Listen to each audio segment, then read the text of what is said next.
Right.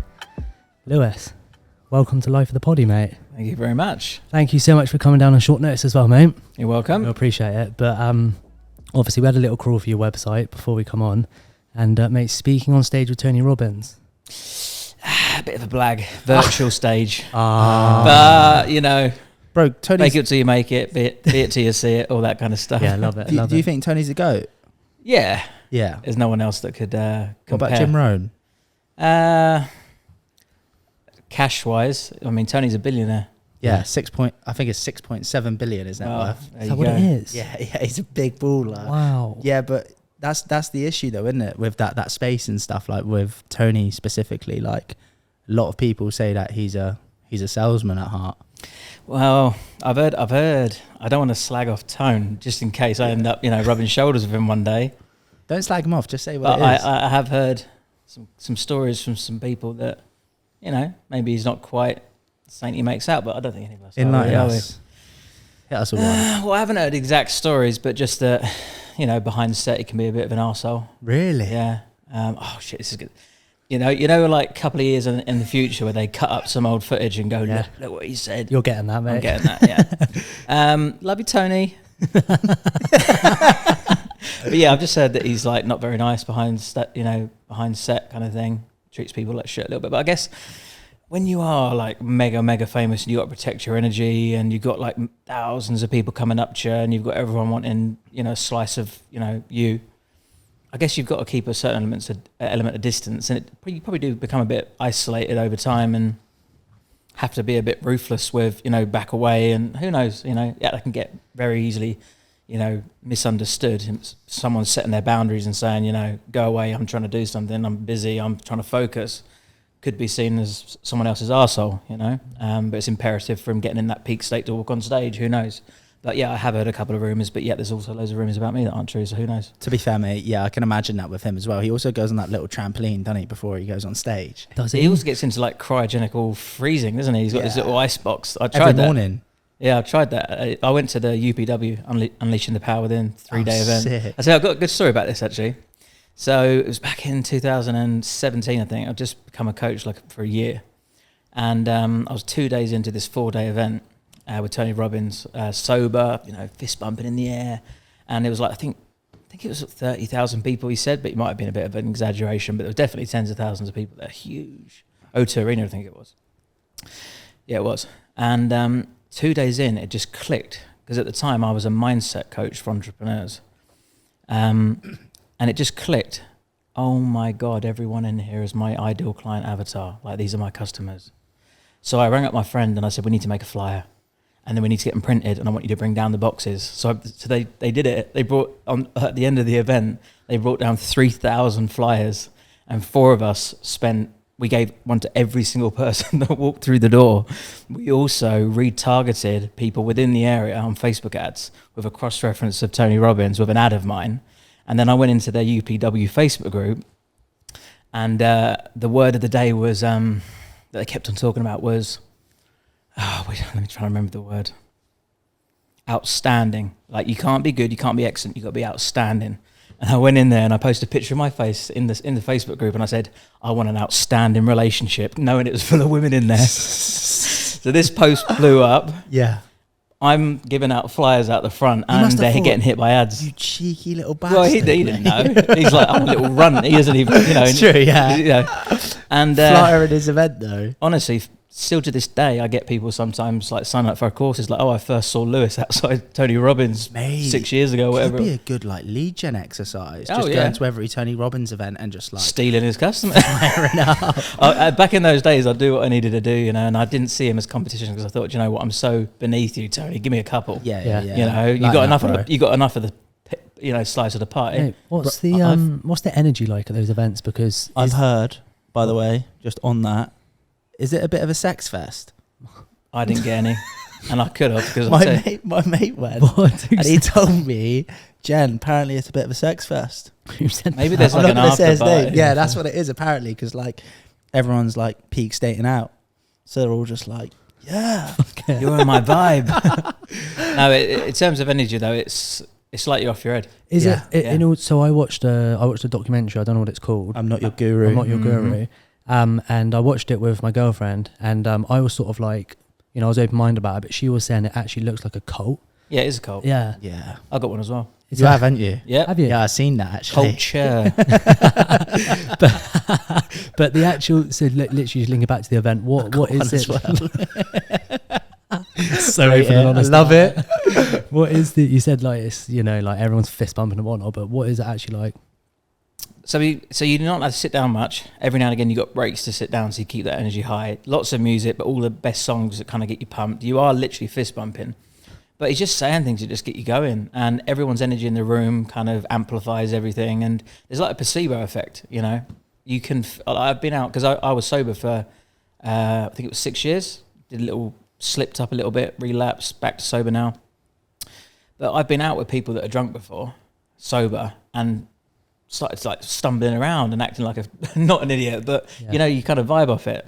So I think there's an element of placebo and sort of just everyone absorbing each other's energy and it all sort of amplifying together. But yeah, you go through certain exercises, you have realizations, people are screaming, people are crying, people are laughing. People are roaring. Oh yeah.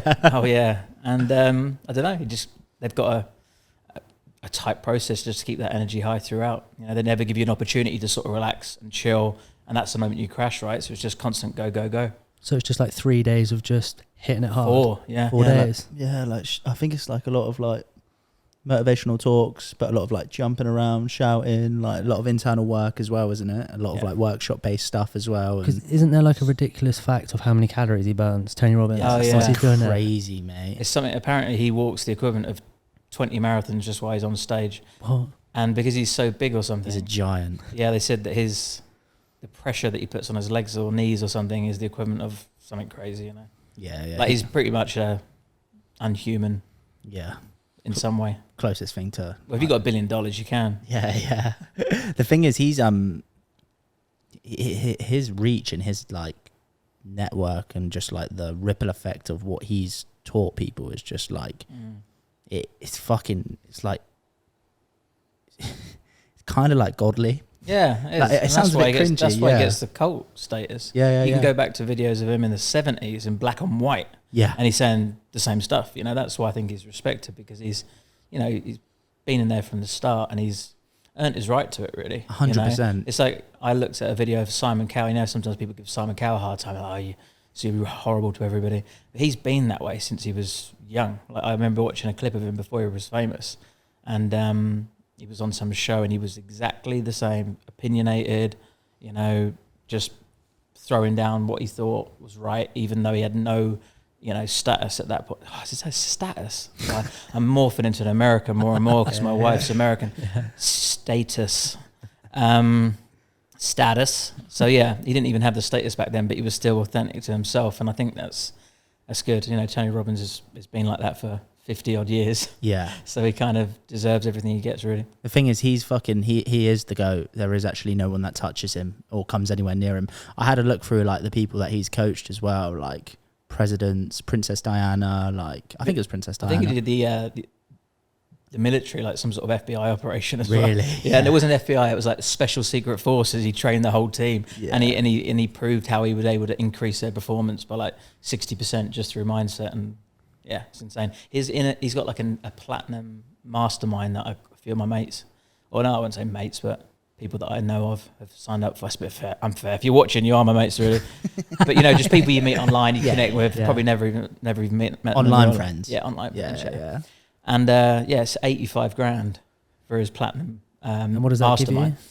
I think you get like a couple of holidays, and he's there. Minimum, I would. He's there, but I think there's hundreds of people there. It's not just like it's still a big group. Still a lot. It's not really a mastermind. It's like a huge event. It's like another event. Yeah. But you go on like 4 holidays, I think, and he is there, but you get no one-to-one time.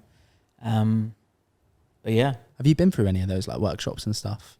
No, I did the UPW thing, and that was it. Yeah, did you walk through fire at the end of it? Yep. Yeah. I actually did my own firewalk event. Oh, really? And I got his team to do it. Yeah. Oh, this was 2019. We did, got 300 people to walk across the fire. That was cool. Yeah, the coaching world's, that specific life coaching world is like something that's like definitely of interest to me. I've been through like a few of his programs as well, and like the thing is, if you tell people and they don't understand the coaching world, they think you're a bit like bit crazy. Yeah, a bit loony. Yeah. But then like when you're doing it, like you can genuinely feel it. Like I did the Ultimate Edge, and like I was working through like some self-development work, like filling out a notepad, and like one of my pals was like, "What are you doing?" And I was like, writing down what I want in a relationship. And he was like, "Why the fuck are you doing that?" Like, it looks weird from an outsider's perspective. Though. he's like, "That's weird, mate." And I'm Mate. like, "Mate, do you actually understand how like beneficial this is?" Mate, I did that. Yeah. And it worked. I swear to God, Yeah, but I did yeah. it. So the story of that one, I don't know if you've heard the story of that one, but you're supposed to write down that list of what you want in a partner. I can't remember who it was. I think it was Jim Rome, who said, have you heard that story? So you write down a list of everything you want in a partner. And apparently some guy went up to him and said, this is everything I want in a partner. How do I get this partner? And he said, oh, no. You need to figure out who you need to become in order to attract that partner. Yeah. So that's the story, but I didn't know that anyway. So I wrote out my list of partner and posted it on Facebook instead. I'm looking for this. Did you? You put Yeah, it I on swear to God, Facebook? yeah. So it was You're a 2019. mad guy. It was on Valentine's Day. I swear to God, you go back to Facebook now. Must have been lonely, bro. Mate, it worked. I married her. I swear to God. Did Right. you? Yeah, so I put out this, and I was descriptive. I was like, these are all the things I want her to look like. What was it? How descriptive? Are we Mate, talking? it was what, like a ridiculous. couple pages or something like that. No, it was a Facebook post, but I Yeah. was like bullet point list. So the things she's interested in, the type of person she is. I said she had to have an accent, the type of girl she was, yeah, all sorts of things. And it was 6 months later, or maybe a little bit longer, but I met Diana when I was speaking at an event, actually. She was actually a customer. Really? What did you get any feedback? That's the cult, like. I'm breeding my cult at the moment. She was a customer. Well, You gotta use that leverage, It's always bro. better when they can pay you Yeah, before, you know, rather, you know. That's a good ploy. I like that. So yeah, I was speaking at an event, and then she was in the audience. She bought my course, and then yeah, she was from Miami. I was obviously from England, but we was in Barcelona, and I said, quit your job, drop out of studies. She completely disregarded our entire life, leave your family behind, and come travel the world with me. And I had all her family on the phone saying, you know, get her back now. What are you doing? This, you know, this is, you know, you've fallen in for an online scam. You've and all this. indoctrinated her. Yeah. And she did stay. And then 4 years later, we got married. And now we've got Fucking a hell. baby on the way in 7 weeks' time. So Yeah. it does work. And she hit every single thing on the list, and that's how I knew when I met her. Within 3 days, I was like, stay with me. Yeah. Because I knew, okay, well, that's exactly everything on my list. So Yeah.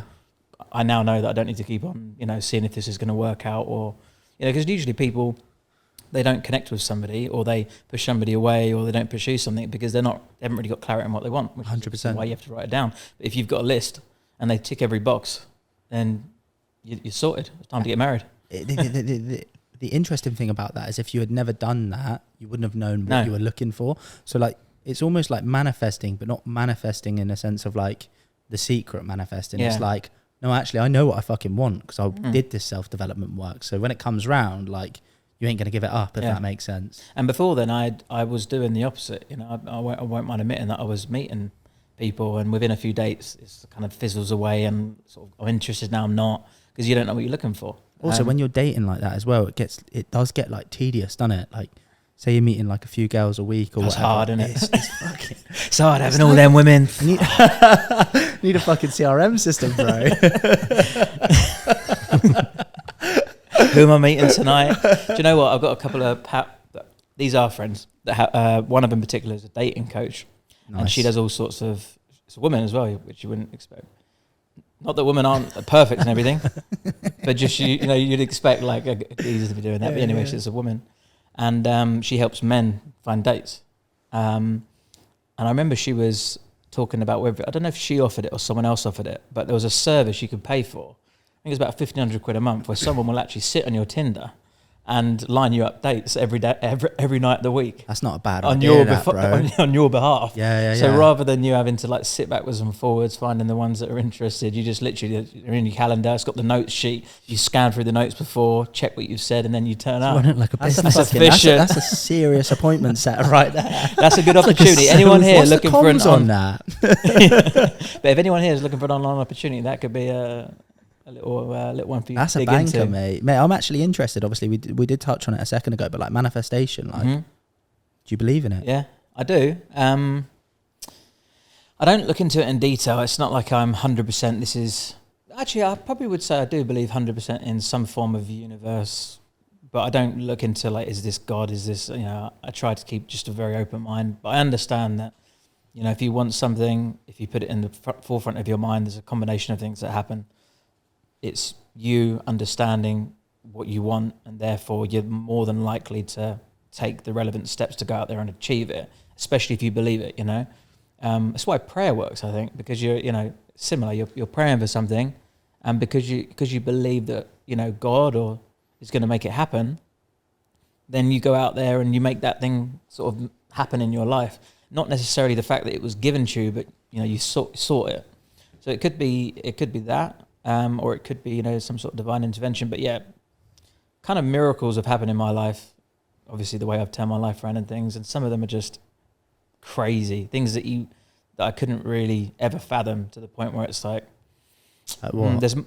I was a violent, drug addicted criminal that was fucking crazy, and now I'm the complete opposite. And and anything I kind of put my mind to, without being too arrogant, just it happens. I wish there's a few things I could release now, but I can't share. But there's a few bigger projects I've been working on, and I set my sights on like, this is what I'm gonna do, and then I go out and do it. And it's like this: the more you believe that you can do it, the more these things start to happen. But then they become so big that you think, how is that even possible? Is it just me that's making this happen, or is this something else guiding me? So I wouldn't be able to pinpoint it, but I believe in manifestation. I believe in the power of the universe, but I believe there's also a human psyche, not psychic, but like a psyche involvement that you have to have. There's no point just praying or manifesting and hoping it will come. Like, there's a combination of both forces in play, I think. 100%. And when you do put it in the subconscious, like whether it's a vision board or whether it's like prayer or whether it's whatever it is specifically in regards to that, like, you don't even realize, but the actions you're taking will like move you towards that. So yeah, I'm with you. But bro, I'm interested. Obviously, you mentioned about your past. Where did you grow up, and like what were you like when you were younger then? Yeah, crazy. Where did you grow up? So I grew up in Kings Langley, which is outside Watford, outside Hertfordshire, outside North London. Just to do the full geography out. Nice. In England, UK, the world. But it was a little village, but still had its... You're a village boy, I'm technically a village boy. We've had a few village boys on the poddy, mate, and they're fucking loose, mate. They're nuts. Yeah, mate. There's a film that's just coming out by... Do you remember Adulthood and Kidulthood? Yeah. One of the... the guy that's like... stand on the steps like, are you dizzy blood? You know that guy? Yeah, I know. Trife. Is that his name? It might be. It might. No, that's the. You've taken a stab. But the guy that was acting in that is actually now a director, and he's like not old, but he's old with a grey beard. I'm like, what the fuck? Is that Noel Clark? It's one of his pals. He said, "Are you dizzy blood?" But then his pal, one of the other good lads, was trying to like impersonate. Oh right, okay. And he was like, "Are you dizzy blood?" Anyways. But he's now like a movie producer, and he's just created a film called Trapping. It was on BBC News recently, and it's about county lines drug trafficking and how they bring drugs out of London into the suburbs, into like Brighton. You say you're from Bournemouth? Bournemouth, yeah, that'd be fucking just as... Everyone gets Bournemouth and Brighton mixed up. We're not from Brighton, just to be clear. I lived in Portsmouth for 4 years. 3 years, yeah. In rehab, but yeah, mate. Just because it's a village, it's no... country bumpkin or whatever. No, you're just bored, didn't you? So you just just get on drugs and bash people up, or just move into the nearest town and just kick off there, where you can then you can run off after and no one knows you. Yeah, is that where the drug started? Yeah, so typical, doing weed and stuff at a young age. I had an ASBO at 14. I was expelled from school at 15, and I was in a young offenders institution at 18. So I went to a YOI. That's a hell of a lot. Let's unpack that. So like, obviously you grew up in the village, like you start going to school. Like what you like at school and that? Crazy from a young age. So like, the youngest memory is my mum went to see me in nursery when I was it was like come and see your son at nursery day, and everyone was on the carpet cross-legged listening to the teacher, and I was running around banging a drum singing happy birthday. That just puts it into context. I had a fucking screw loose. And then in primary school I nearly got expelled, which is never actually, I don't think that's ever been done. I'm gutted I didn't, just for being just rebellious, basically, just naughty. Just that's all you could really describe it. It's naughty kid. Now there's like naughty schools, isn't there? Like if you're in primary school and you're like, oh okay, I think so. I know there was for secondary. I didn't. Yeah, that probably was for primary, but yeah, I didn't get that far. Secondary school I did get expelled. and that was refusing to accept the authority of staff. I've got the letter at home. I recorded a documentary and actually got the letter out and everything. But where's that like stem from though? Like why are you being like, so why are you being so disruptive, and like what? Obviously, look, it sounds like from a young age you probably had a lot of energy, right? Like banging on that drum and that, but like at the same time, like what's going on for you to be kicking off like that? Well, this is going to unpack a whole load of,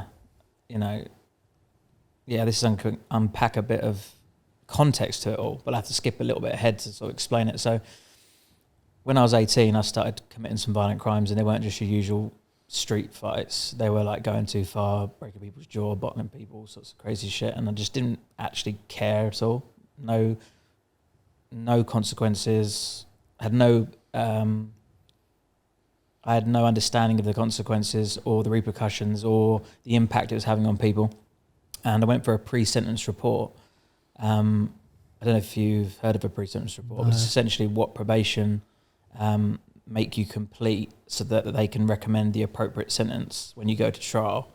And they can analyse your background and make sure it's an appropriate sentence given, maybe any effects that might have happened in your childhood or whatever.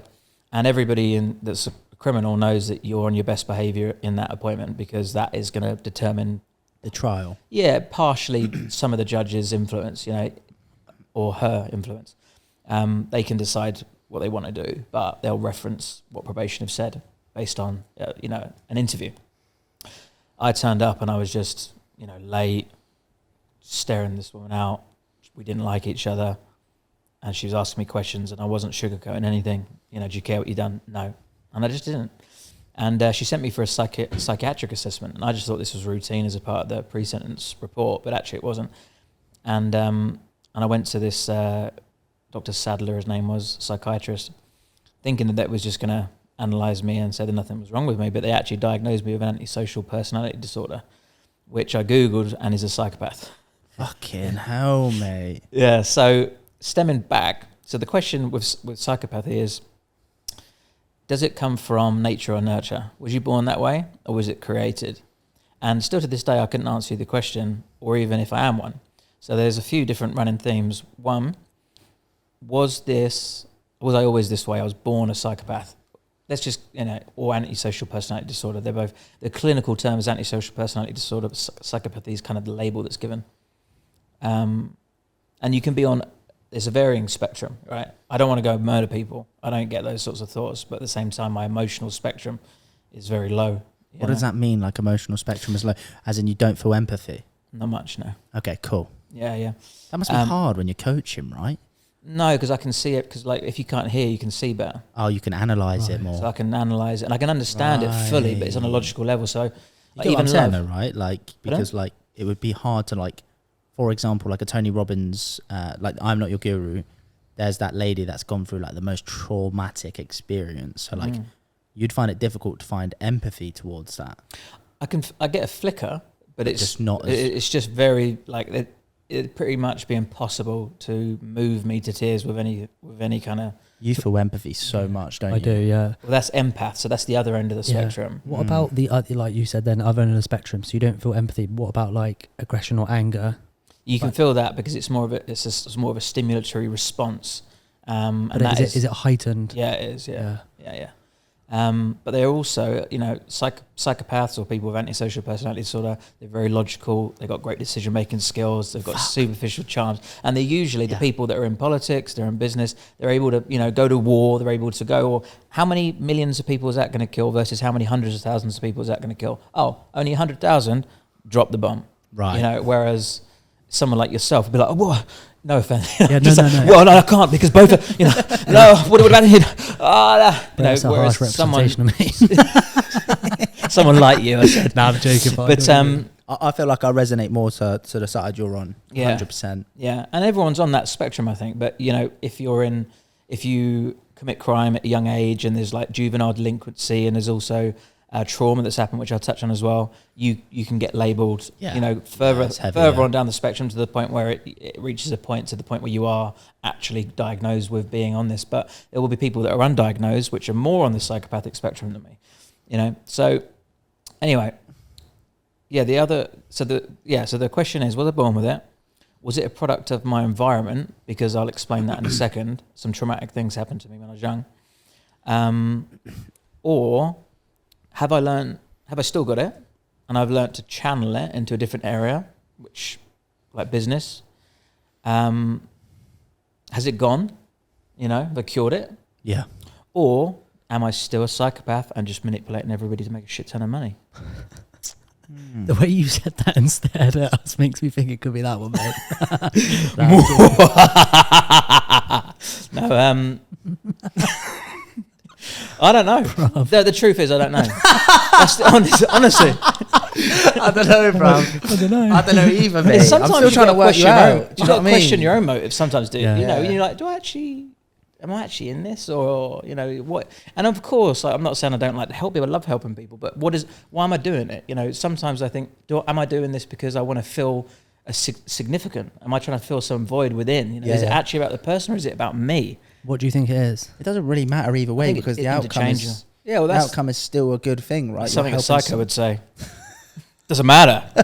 Who cares about it? No, but it's true though, isn't it? The outcome is to benefit that person, and whether you take a bit of cash for it or not, like they're still getting the outcome they require. So like, it doesn't actually matter if you're doing it for yourself or you're doing it for that individual. No, I agree, and I've made massive, changes in thousands of people's lives. So it's all good stuff, but it's you got to soul search sometimes, and it varies depending on sort of what stage of my journey I'm at and what the scenario is. But yeah, sometimes I can question my own integrity, or 100%.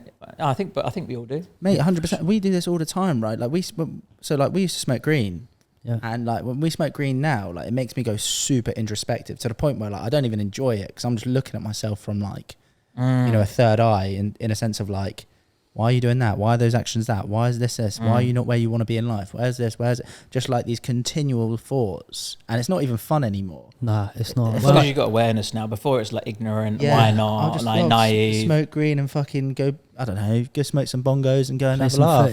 Laugh, eat, shit. Standard, do you know what I mean? But like now, when I do it and then I get so introspective and I start thinking, why are you doing that action? Why are you doing this? Why has this happened? I was looking at it and thinking like, this is not helping anyone. Like that whole introspective thought process, like just continue moving on your path. And sometimes I feel like being introspective like that can actually be a negative. It can be, but sometimes if you do it as a one-off, it can be a positive. Yeah, but then you're like, fucking hell, like I'm a cunt. And then you're like, yeah, but maybe sometimes like people like you need to know that. Not you, by the way. You need to know you're a cunt, mate. No, but sometimes you think, you know what I'm saying? Someone needs actions, actions. Do you know what I mean? Like sometimes you'll look at your actions, you'll be like, that is not aligning with who I want to be, but in the moment I've acted on raw emotion. Yeah, that's true. Also, mate, you touched there on the trauma that you experienced as well. Yeah, so my dad was an alcoholic. He'd put me down a lot. That was the main trauma. Like, he'd call me buffoon. He'd tell me I never amount to anything, literally those words, Yeah, and he would hit me a few times, like not like it was every day beating, but, it would escalate sometimes, and he would never like full force, but he'd hit me and then, try and hold himself back and all that sort of stuff. And he would refer to my brother as well in a positive light. He'd call my brother like the intelligent one, for example. There was a time, and these are only sort of fleeting moments, but they stick. There was a time where we were swimming once, and my brother made a joke, and he said, my dad turned to me and went, "See, Lewis, why can't you be funny like that?" And I was just like, cold, mate. Yeah, it hits you, and you can't forget that stuff. So I think that was one of the origins of the trauma. And then I got in. So the crux of the matter is I didn't feel loved by my dad because of that. And my mum's completely emotionally bankrupt is what I could use. There's only word that came to my head, but she just doesn't share emotions, whether or not she's on my end of the spectrum or whether or not she hasn't learned to express those. Do you think that was partially because she was like dealing with your dad, like being an alcoholic and stuff like that? I think she was brought up in quite a strict, like my granddad was in the army, and I think she was brought in quite a strict household where you don't speak unless you're spoken to, kind of thing. Yeah. Different generation.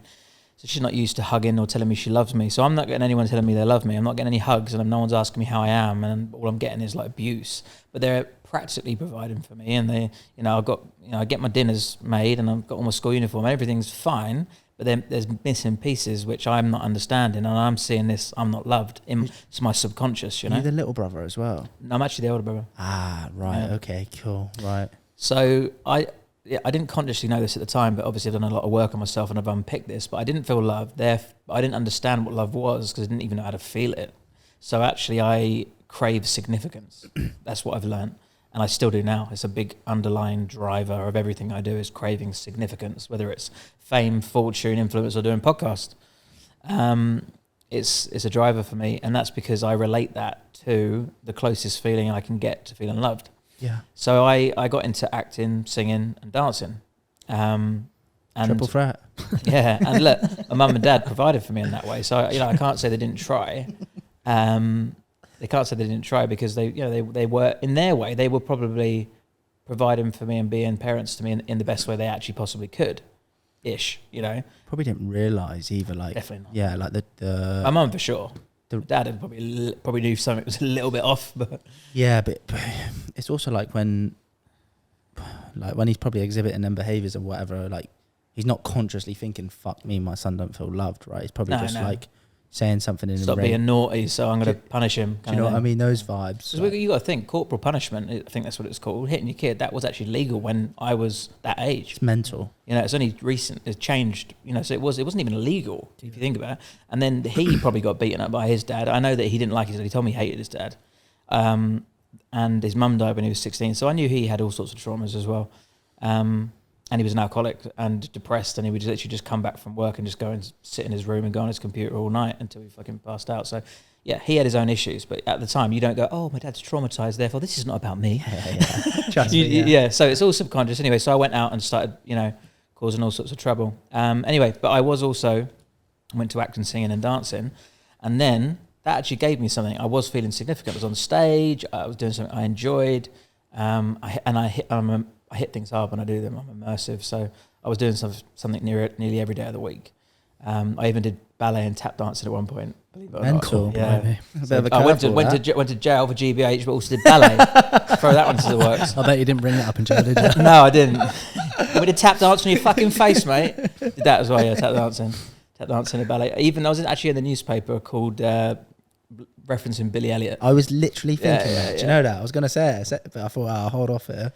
But what happened was there was a guy in the stage school that I was in. It wasn't like a full-time stage school. It was like a weekend thing. A bit older than me. Thought he was like a cool lad. Probably on reflection, probably a lot older than I thought. But he invited him back to his house as a friend and a sleepover. Obviously, in hindsight, this wasn't a good idea. But yeah, I was 11 and he actually sexually abused me. Oh my God. Yeah. Fucking hell, mate. And how old was he? I don't know. I thought he was 16, and he probably was. Maybe he was older. I don't know. I don't know whether or not he was like a gay kid, or if he was a predator, or if he was an older predator. Sounds like a predator, mate. Well, definitely some form of predator. Like an older one. I don't know whether he was intentionally in that class to scout out people, or if he was in the class and also had, some desires there. I don't know. But that happened, and then fucking hell, mate. Yeah, and to be honest, at the time I didn't really think much of it because I just thought that was fucking weird, and also a bit confused. It's like because I'll tell you because I can speak about it openly now. So I was on the top bunk, he was on the bottom. We were watching TV, and then I was dangling my arm down, and he just started. He held my hand. I was like, "What the fuck?" And I went into freeze state. Like I was like, "It's been more than 1 second now, so I can't pull my hand away." So now I'm just holding this guy's hand, and then he came up to the top bunk, and then he just because also there was a time when my dad used to hit me. And I would be frozen then as well because I couldn't. I remember thinking I can't hit you back because I wouldn't want to do that to you because I love you, you're my dad. Yeah. But you're hitting me, so that must mean you don't love me. But I remember being frozen as well. So I went into freeze and I went into freeze again. So he came up these stairs and he got on top of me and just like kissing the side of my neck. And again, I'm frozen. I can't move. It's like paralyzing. And then one thing led to another. About half an hour into this, of him touching, kissing and stuff. I don't know what happened, but I just flipped a switch and I just started to participate in it, And I should imagine there's probably a lot of people listening that have been through similar stuff where they're like, oh yeah, I did that as well. And that's like natural response, survival mechanism or something, who knows? But then after I was like, whoa, did I just do some gay stuff there? Did I bring that on? Did I ask for it? Did he, was that his plan all along? You know, so that was a bit weird. But I just blocked it out and pretended it didn't happen and didn't speak about it for like 15 years until I was in rehab. Anybody? Not anybody, no, because I didn't want them to know, and I also didn't really understand that it was a big deal. Too young to understand Yeah, yeah. anything I didn't that know situation. I'd been sexually abused by this guy in stage school, of course. It's like a cliche, isn't it? It's almost like getting, you know, by a PE teacher or something. But yeah, at the time I was like, oh shit, like I've just maybe done some gay stuff there, so bury that. That's the truth. And then that was it. Say it like that, yeah. Well, that's what it was, though. It was Yeah, like, yeah. maybe that was me, so I don't want people to think that, because it's not. That's not who I was. And back then, you know, being let's just be honest about it. Not that this is my view, but back then, if you know, people didn't want to admit if they were gay. I wasn't. true. I wasn't. But it's not like you're going to go to your mates. Oh yeah, this is what happened last week. Yeah. You know, you were bullied relentlessly for that, wouldn't you? 100%, yeah. Did you want to tell anybody? I didn't even think about it, to be honest. I must have buried it so instantly that it wasn't weighing on me. It wasn't like, oh my God, you know, I wasn't in the shower or crawled up like what's happened. It was just like, fuck me, that was weird, buried it, gone, you know? Yeah. Anyway, so that was obviously part of my trauma. And then... Mate, that's fucking heavy, by the way. Yeah, like, because also, like, that, like, fear of, like, telling people as well, like, to having to, like, deal with that, as well as like not understanding, as well as being fucking 11 years old and having like this creepy older kid at stage school, you know, like that's just like a big old cauldron of fucking so many like negative emotions to be associated with it. And another bad thing about it was at the time it was giving me that significance, which was attached to love. And because that was wrapped up in it, I stopped it all. So I writ off all the acting, all the singing. Stopped everything. Everything. Because also I was going from primary to secondary school. So it was a perfect time in my mind to kind of like reinvent myself, you know. I was like, right, I've got to leave that behind, and this is, you know, a good opportunity to kind of just let it go and just, you know, who am I now? Isn't that mental that even at that age, when you're probably not conscious of anything, like to that degree, like in terms of like emotional intelligence, you still just want to like separate yourself and get away from that kid? Like Well, that's kind of, I guess, all you know how to do. It's the flight element rather than the freeze, isn't it? It's flight or freeze, and that. First of all, I was freeze. I didn't know how to fight at the time, and then after it was flight, run, you know. And 100%. yeah, so then the petty crimes started. I'd light fires, I'd smash bus stop windows, but I was looking for attention with it. So I'd nick the bus stop hammer off the back of the bus, you know, the one with the diamond tip. Yeah. And I would just go and smash windows, but sometimes I'd smash them for a full mile stretch. So I'd literally smash every single window, just flicking them, like for a full, like an hour walk, and waiting to get arrested, basically. Didn't really know what I was doing at the time, but I knew, you know, now I know that any attention is kind of attention, negative or positive. It's crazy because like if that incident hadn't happened, and granted, like, you know, like, you are where you are at now, so everything happens for a reason, right? But like at the same time, like that energy of like that destructive energy or you know, chaotic energy of like smashing windows or whatever it was, like if that was harnessed into the singing, dancing and acting, in terms of like your trajectory, and like you never know how far that could have gone, if that makes sense. And all but it it takes, still will. Still got some years. Yeah, and I don't mean it in that sense. I just mean like it's crazy how like one thing can just change the whole trajectory of like your life to a certain I could have been a degree. ballet dancer. Yeah. Thank fuck for the sexual abuse. I wouldn't have wanted to come on as Lewis Raymond Taylor, ballet extraordinaire. So I'm grateful for everything that's happened to me. No, I am. Like, you know, You get what I'm saying, I right? talk a lot about turning adversity into an asset, turning the worst things that have ever happened to you to things that you're grateful What's for. the best thing that?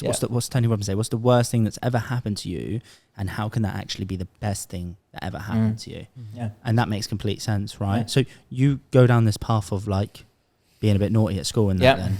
Yeah, so just complete, you know, as bad as it could be, really, you know, in terms of school. Got expelled. It's pretty much as bad as it can get. And yeah, I ended up in a young offenders institution at 18. I stole a van. I actually found a car key on the floor, right? And then I pressed the button and it just went beep beep. And I just stupid me, just put the key in my pocket. I don't know, just there were so many wires that weren't in the right place in my brain. Yeah. Any normal person would have just not done that. I couldn't even drive, actually. I didn't have a driving test. And my mates got drunk and they were going to this girl's house about 4 miles away to where I was, and I couldn't fit in the car. So I was like, oh, I got a car key here to a van. I'll figure it out. You know, stuck it in and drove it in like first gear. for 4 miles. Yeah, managed to get up to second gear. Anyway, I was going around a roundabout, and then the police sirens flashed up. Turned out the car had been stolen in a burglary, and they dashed the key, and that's why it flashed up on the cameras or whatever. But anyway, I just put my foot to the pedal. Police chased it out. Yeah. Managed to get into second gear. GTA I think style. still like I was going over the fields and ended up smashing it into 2 parked cars. I jumped out. The policeman chucked his baton at me, like missed me. He's a fat guy as well, like as cliche as you like. I'm running away, but I'm actually, although I'm 18 and he's probably 50, I'm unfit. He's actually catching up with me, and I'm thinking, right, I've got 2 options here. I either just turn around and put my hands up, or I try and get over that fence, because he ain't getting over that fence. Yeah. So I look at it. How big's the fence? It's like, I don't know, 7 foot, and I'm 6 foot. Yeah, it's a big old fence. Yeah. Then, yeah. So I've got to jump and get over. Bit of pole vault. And I turn and I look, and he's getting closer towards me, and I'm like, I've got to make it in 1. And I just jumped, and I didn't make it. I made it, but I was hanging off the other side, so I just slid back down. And then they arrested me, and then they put me in jail for 3 months. But Is that your first time in prison? Yeah. What was that like? Mate, young offenders is awful. Is it? Adult prison's actually really, really nice. I'll tell you about that later. I actually quite enjoyed that. Miss it sometimes. Honestly, I'll tell you about that. Bit peaceful and that. Yeah. But the young offenders, they put me in Wood Hill, double ACAT, literally people, 18-year-olds in there for murder and, gang members and... Just for fucking driving a van? Well, it was because it was the closest prison to me at the time, okay. and they put you in there for a bit and then they ship you around. But you end up sometimes getting in these double ACATs just because it's just allocation or whatever. Yeah. And I was on 2A wing. And I remember there was this one guy, he was, the big boss of the wing. He was this Welsh guy, big stocky, looked about 25, but he was 18. And ugly, scary looking bastard. And I was in the gym with, shower with him. I was playing pool with him and everything. And then obviously when I get out, I'm curious, what has this guy done? Because he got 30 years. 30 at years? 18, yeah. And, for the UK, that's a long time. In America, that's like, you can get that for probably next to nothing. Yeah. They give you like 250 years in America, don't they? But 30 years, you've done something as bad as it gets. And I Googled it when he got out, and it turns out he was homeless, and some midwife that had just recently retired after being a midwife her whole life basically said to him, do you want to stay at my house tonight? Get you off the streets. And then in the middle of the night, he started to burgle her house, and she caught him. So he stabbed her 30 times to death. What? 30 times? Stabbed her 30 times. So I was thinking, like, these are the people I've been around. There was also 3 guys from Liverpool. You can probably see it in the newspapers a long time ago now. But I remember it was on the front page of the newspaper. They stamped an old man that was on his push bike to death through his helmet to rob £5 off him. It's cold. So they're like horrible cunts. Yeah, like nasty. And in those places, you got to have fights in the young offenders as well, because if you don't, you're a target. So it's you have a fight in there? Yeah, a couple. Yeah. Is it in the bathrooms, like going to there and have a scrap out? Mine wasn't, but they do happen in there. Yeah. How bad did they get? For me, it was just fist fights. Like, I knew how to draw that line, and I tried to keep it to a minimum. The ideal scenario is you give off enough vibe that they know you're going to fight, but not so much that it's going to escalate into a fight. Yeah. But sometimes you cross the line and you've got to hold your own to a certain degree. Yeah. Because if you come across like a target, then you're going to get people get robbed up. You get the worst time. You get robbed every day. Yeah. So I was all right. I just had a couple of fist fights, and they weren't with any serious people. I had a couple of times where it was getting a bit. There's a time when some like guy came in and stole tobacco from my they call it burn in prison, from my cellmate.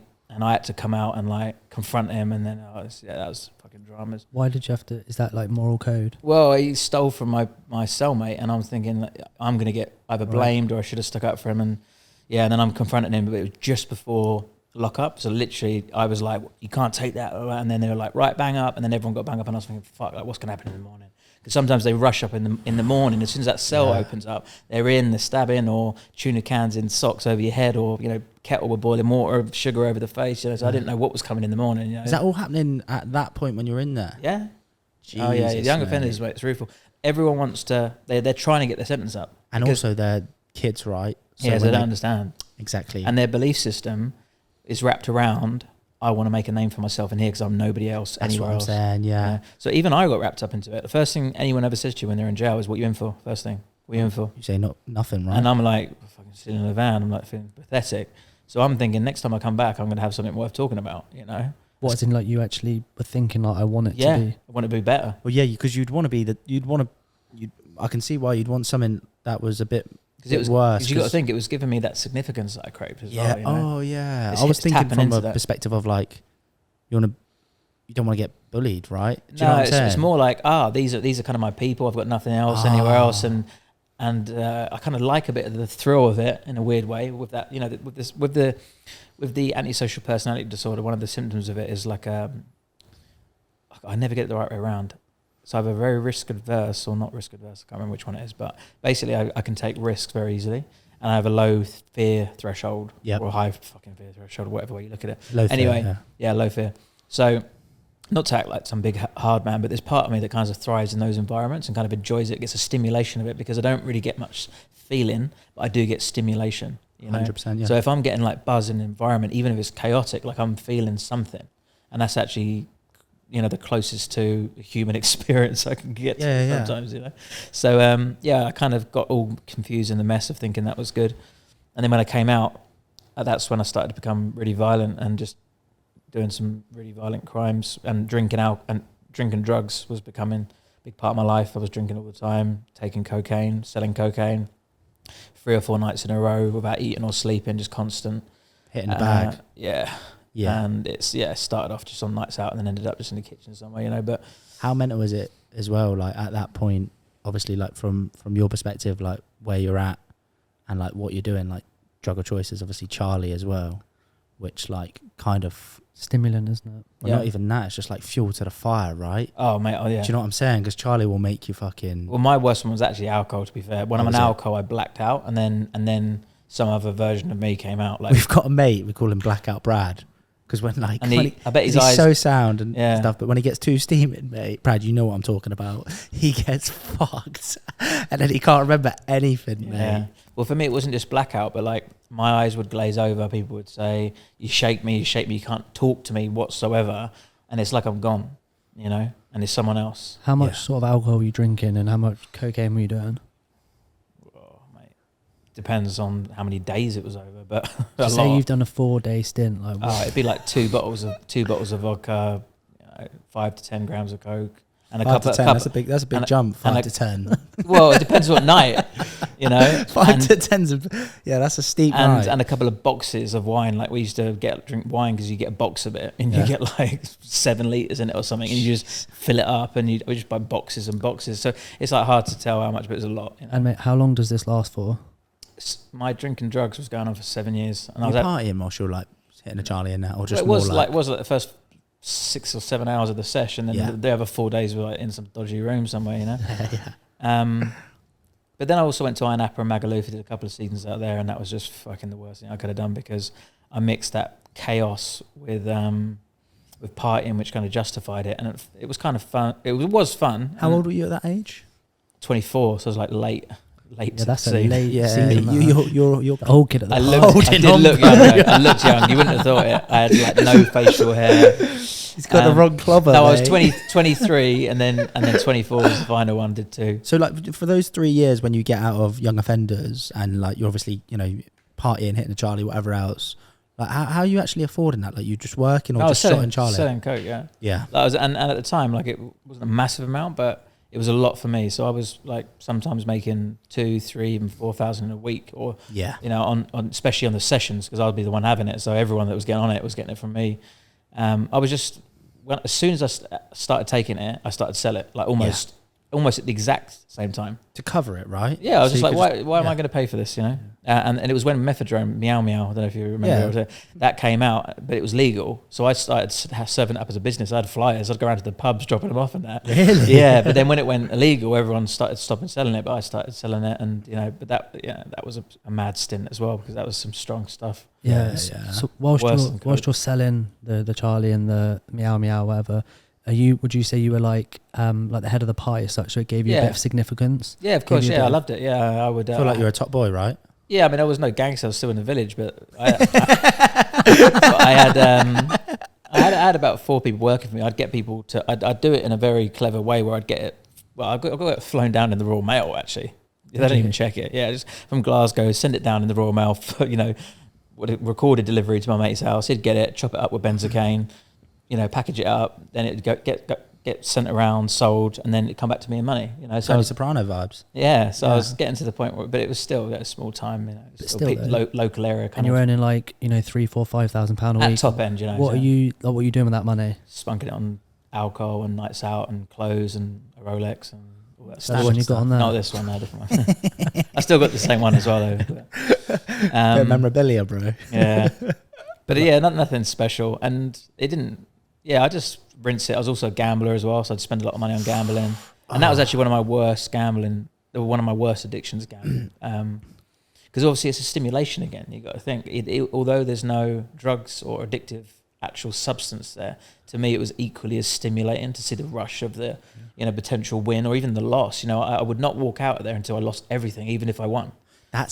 I've heard of people like that, and it's mental, mate, because like it's not even about like subsidizing the loss, it's about leaving with it all gone. Yeah. I got to the point, even when I was 16 I started gambling. I was a moped at the time, and I actually used to go and watch when I had no money. So I used to just drive around. There was like corals and Ladbrokes, and I would just wait because it was roulette was my thing. That was it, just roulette. I didn't like anything else, just a roulette. And even if I ran out of money, I'd just go and watch other people play and just watch their balls spin. And one time I had a seizure on the floor because I hadn't eaten or anything all day, and I was just running on fumes. And that was like my first epileptic seizure, but I had a lot of epileptic fits throughout my years. Fucking hell. But what I would do is you couldn't collect anything, you couldn't spin unless it was a pound. So when people lost everything and they had like 40p in there, they couldn't spin anymore, and they're not going to go up to the counter and get their 40p back, so they'd leave it in there. But I'd get the credit, and then I'd go and get it, and I'd save it up to £1, and then I'd spin with £1, and I'd play it carefully, and then I'd get it up, and then I'd make like a couple hundred pounds, slipped into dollars then, and then I'd lose it all again. Would you think you were like losing it on purpose at that point? Well, I just couldn't walk out. Stop until you. And then there was probably once or twice where I walked out winning, but then the next day obviously it's all back in. So it's, you can't win. And I would go into a pub sometimes at 7 o'clock in the evening, and come 12:1 or whatever, I'd been the whole time. I'd put 500 quid in a £70. What are they called? Slot machine. Yeah, no, not slot machine. But what are they called? I know the one you're on about. Yeah, I know the one you're on about. Fruit machine. So I'd put like 500 quid in the £70 jackpot fruit machine, and I've won the jackpot loads of times. But as soon as you win it, you can have a cash, or you can exchange your money and carry on playing. How much you win on cash? Well, you win 70, but then when I won it, I would just start playing again. Yeah. And then they have to actually they have to switch it off at the back. Like, Lewis, you got to get out now. And I was like, yeah. And like, Lewis would close in, and like, and it'd end up just being me, and they'd have to just come and switch it off at the mains because I just couldn't stop. That's really mental, mate. Yeah, that's the kind of obsessive nature I have. So that 4 year stint, actually, when you're doing that 4 year stint, is it what like 4 year stint? 7 years from stint. from like 20 years old or 18 when you get out of young offenders to go into Magaluf or yeah. At that point there, is that kind of like, fuck, I need to get away from all this? Yeah, it was kind of so I'll tell you what happened actually. I got I say he was a professional boxer, but actually on reflection he wasn't a professional boxer, but everyone referred him to. I actually had 2 fights. Right, so anyway, I was at a pub. Yeah. Smacked some guy. He actually beat me up. Won a load of fights. That one I lost. I think a couple other people might jump me as well. Anyway, I got beaten the shit out of. And then I went to this other house party that I was told that was going on. And I knocked on the door, and my face was obviously black and blue, but to me I just didn't comprehend, like when those things happen, it was just like, all right, where's next? What's next? And I knocked on this house party, and the guy answered the door, and he thought I was there to like have a fight with him for some reason, and he was a professional boxer, but actually I don't think he was. I think he wasn't a professional, but back in the day everyone talked shit. He's a gypsy, he's a bare knuckle, but he fucking weren't. I remember there's this bare knuckle gypsy boxer that we used to think in school, and now he's like an estate agent. Coming with his keeper ring, But anyway, he was a big lad, and he punched me and he broke at the bar. At the front door, and knocked me out. Like after you just got a beat down. Yeah, he knocked me out and closed the door, and I just woke up on the ground, and I just started walking back to my mates that were actually at my house, and I was like, and I got another 2 packets in. So I got another 2 packets in. And then my jaw started to swell, and I looked in the mirror like, I think I need to go to the hospital. He's broke your jaw. My jaw's out here. I swear to God, I've got pictures of it. Yeah. And it was 2 places broken. I had to put metal. And but in a turn of events, after they released me, I still don't know how this happened. It could have been a combination of things. I went and got back on it as soon as I got out. As soon as they fixed my jaw, it must have been a week or something. I got back out and then I got straight back on it. You're doing Charlie like every day at this point, most days? No, not every day, but like Friday to Monday Cool, or Tuesday maybe. But yeah, solid 4 days and then a few days off to kind of recover and then back. And then just in that cycle of just, So I don't think you can quite call it a binge, but it was just like recovery from death. And then as soon as I'm able to like function again. So, ride it out. Yeah. But yeah, I don't know what happened, but it was either me, because I was sick a lot one night from drinking and drugs, and it was like, sometimes I'd literally have my head hanging over. I was a proper drug addict, like skinny. Yeah. I had my head hanging over a bin whilst I was like in this room, like vomiting whilst we're talking like it's normal. Just like, you know, like bile. Done it in me. I know that. Like it's like phlegm. Yeah, it's like there's nothing inside you. It's horrible. But like, isn't it mental? I always say this to like you, Cal, like with other things, like how far the body can go. If you actually think like you, at that point, you're pretty malnutritioned. Yeah. You're just banging Charlie, probably not eating anything, no hydration, and just no water for 4 days. Just alcohol. Yeah. Just riding it out. It's mad. We're just surviving off the calories from the alcohol. Yeah. Literally. I got to the point sometimes where I was actually like hallucinating because it was that bad. What, that intense? Yeah, that sleep deprived that I'm actually starting to hallucinate. But anyway, so I don't know if it was because I was being sick, or another theory is when they put the camera down my throat when they were doing the jaw operation. But anyway, I tore my gullet, and what happened was... What is a gullet? It's basically your esophagus. Right, okay. Throat pipe, windpipe or whatever. And my chest started to swell up. I was like, what the fuck? And then my voice changed. And I was like, what the fuck Whilst is you've got a broken jaw? No, this is like post-jaw, but it's swollen. Yeah, it's coming down a bit now. And then I'd touch it. It was like... It was all like... And I was just, this ain't... And then I started vomiting more. And then, I don't know, next thing I know, I'm in an ambulance, must have passed out. And then it turned out I had surgical emphysema, which is where you have a hole in your gullet, but it puts air around your lungs and in your heart. And it puts so much pressure around your lungs and your heart that eventually your lungs or your heart will stop. So they said to me, like, this is as serious as it gets. You need to ring up your family and tell them to come down because we're going to put you in for an operation. Best case scenario is 6 months in intensive care. And the worst case scenario is you die during the operation. Mate, where's your head at in this moment? I swear to God, I said, Mum, take a picture of me. And I went like this, both thumbs. I went, no regrets. And I had a black eye. I still got the picture. I've got a documentary coming out. I can't say where, but I've got a documentary coming out and I've got footage of all of this. Every single thing I'm telling you is all... Because I've got like 10,000 videos and pictures on my phone right back from the iPhone 3. So I've got it all from my iCloud or whatever it was. So I documented all of this stuff. I used to always take photos and videos. So I got pictures of me getting on it, Session wasted out. away. Yeah. And at that time, what was the relationship like with your mum and your dad at that time? Dad had died, so yeah, skip that one. But I actually walked in and found him dead. There's another trauma to add to the list. Fucking hell, mate. Died of pancreas. Like a whirlpool of just like consistent setback or that was when I was 21. Trauma. So it was like, oh, I haven't had a trauma in a while. So yeah, he got pancreatic cancer, which was a result of his drinking. And then 6 months later, he was this skinny, frail old man. And then he was sick, load of blood. And then we went to the hospital to visit him the next day. And they was like, yeah, he's in room number whatever.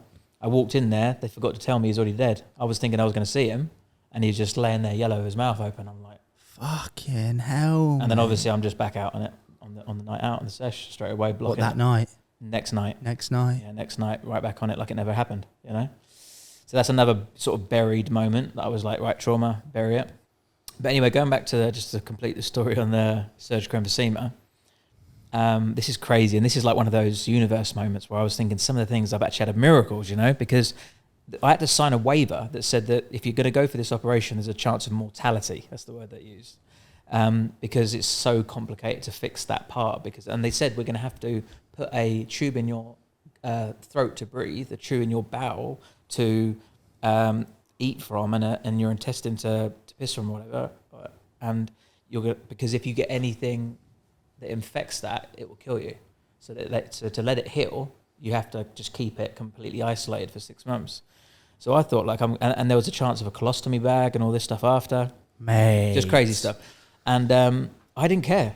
Honestly, I kind of already at this point was on a suicide mission. Like the things I was doing abroad, I'm jumping about a bit now, but I would swing from balconies, like pissed out my head, like underneath them.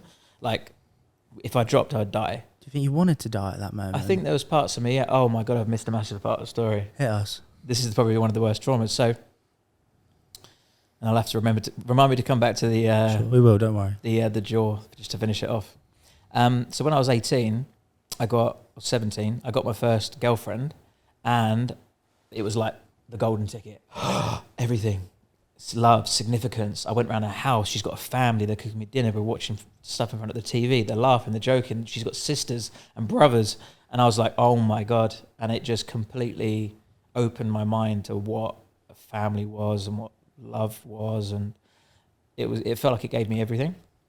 And then I was in that relationship for a year. And you know how intense like teenage relationships are. They feel like they are everything. You know, they're hard. It's like life or death, isn't it? Yeah, well, yeah. So on that note, one night I drank a bottle of JD and whiskey used to send me fucking psycho. I don't know why. 18? Yeah. So Just out of young offenders at this point? Just before. Just before, right. This was like just before the... Carnage. Yeah. This was what set it off. So yeah, whiskey. Any type of whiskey for some reason just sends me absolutely crazy. Like any type of whiskey you can think of sends me mad. Don't know why. But I drank a bottle of Jack Daniels and was having an argument because I was quite aggressive and I could be argumentative, but not physically at this point. And never to women, but anyway. And she went, well, you know what? I cheated on you. And I literally felt, you know when they say it hits you like a bus, that I felt that exact thing, like hit like a bus. And I had these flashes of, you know, like just before you die and you see in the films, everything's sort of, I just saw like the abandonment of my family. Because another thing is my mum and dad made a decision to ring fence me from the family. And they said, you're damaging your brother, you're damaging our family, so like you're now going to be, you know, not a part of our family anymore. So they're like, you know, and I was allowed to come home, but I wasn't having any dinner. I would just go to my room and I was sort of cut off, you know, so I was rejected, I guess, but I didn't understand that at the time. I felt all of that and everything and all the confirmation that I was unlovable and all, you know, and I was bad because everyone called me bad my whole life. The teachers called me bad, the prison called me bad, the council called me bad, the probation officer called me bad, the psychiatrist called me bad. I just felt, and even you know. And I smashed her kitchen up in a blind rage. And I pulled out a drawer and I just saw this 6-inch kitchen knife just hit the floor. And before I knew it, I'd picked it up and just gone and just sliced both sides of my throat. I don't know if you can see a scar there and a scar there. But I slit my throat and I clipped an artery and blood was like spurting out of my neck. And next thing I know, I walked down and I passed out downstairs. In her kitchen? On the bottom of the stairs. Yeah, but like you've done that in her kitchen? In her kitchen, Was she there? Yeah. Fucking hell, mate. Yeah, and then the paramedics arrived and I started to fight them. You're a loose guy, mate. Mate, you didn't want to fight them. This is something I've just wrote in my book. This is something that, like, weirdly, I was so warped I actually enjoyed, but there was this one night where I jumped behind a bar, opened up the fridge, picked up 2 Smirnoff Ices and then started jumping in a whole group of guys fighting. And then after that, people started, I shouldn't laugh, but I shouldn't laugh. There's still that part of me that kind of bounces back, but yeah, people started referring to us bottling someone as a Lewis Taylor. Oh, like, really? he went and did a Lewis Taylor last night. Really? And that just fueled me, like, you know, because I was so fucking warped in what my identity was and what gave me that, like, buzz. But anyway, I was a loose guy, yeah, you're right. Mate, sounds like it. And you just, it seems like from like everything you've said, like, mate, you just wanted to be loved, mate. Yeah, I did. Yeah. 100%. I just wanted a hug from Dad. Yeah. If he'd just given me a hug and told me he loved me, I wouldn't have done probably all of this. It's fucking deep, mate. Yeah. It's like, it's heartbreaking, like, for you to like feel that emotionally charged from that bird. Now, granted, I know she's your first love at that point, and there was a lot more to it in that, but like, you are so extreme. Like in that moment, like that's fucking mental, mate. And that's why when I went for the pre-sentence report a little bit later on, they sent me for the psychiatric assessment because all this stuff's on my file, you know. Right. And yeah, that's obviously one of the contributing factors to it as well. Self-harm, obviously. It's like sexual trauma. Actually, they didn't know about that one until later on. But Yeah, where do we pick up from there? So you had the story about when you were in the hospital. So yeah, but the paramedics, obviously you're fine. Oh yeah, after so that one. So they actually sectioned me under the mental health. Well, first of all, take me to the hospital, pin me down, sedate me, stitch my neck up like with actual stitches. You can't really see it now, but it is there. Can you actually see it both sides? I actually can't, but I do believe you, mate. It's like quite fake. We'll have to get close up. Yeah, but it is. Don't worry, there. bro. I mean, this is a while ago now. They were at the time like really bulbous, kind of like. Yeah. Yeah, but it's really faded over the years, which is good. That bird thought you were like. Well, this is like, it gets worse. Right. So I was sedated. They stitched me up, and then when I come round, I was just like delirious, like crying, like let me die, all this sort of stuff. That's why they had to sedate me. Actually, so that was before. But then after, when I sort of woke up, I just ripped all the IVs out in the hospital gown, blood everywhere, and ran up to her house and rung her doorbell. But then she answered, and I actually realised I had nothing to say, so I just stood there silenced. Naked? No, in a in a hospital gown, but with blood all over me, cannulas hanging out my arm, just like. What did she say? I can't remember nothing. We both just like staring at each other. Yeah, just like not because when you just like, try and process what the fuck's happening, yeah. and I had nothing to say. Like, what can I say? I'm sorry. Did she shut the door? Soz, babe. Got to happen again. My bad, babe. Oh, I need a shower.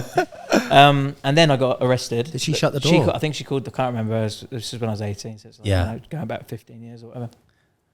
Yeah. So something. Yeah, I think she shut the door. She called the police, and then the police arrived, and then they obviously see me, lunatic, arrested me under the Mental Health Act, sent me to psychiatric hospital. Yeah, and that was like when life already went off the rails because it just felt like I had nothing to lose then. 100%. And at this point, obviously, when we get back to the chest sort of imploding, yeah, so you then decide you go for this huge operation, right? Yeah. Sign a waiver. Yep. So this is the one that sounds a bit bullshitty, and there's no way to prove this one, but yeah, actually there is because I've got the picture, and you can ask my mum. Regardless, mate, I believe you 100%. Yeah, anyway. that's good. Because I guess some people exaggerate their stories, don't they? But mine's actually like, if anything, I'm actually underplaying some of it. Otherwise, I'll get cancelled. But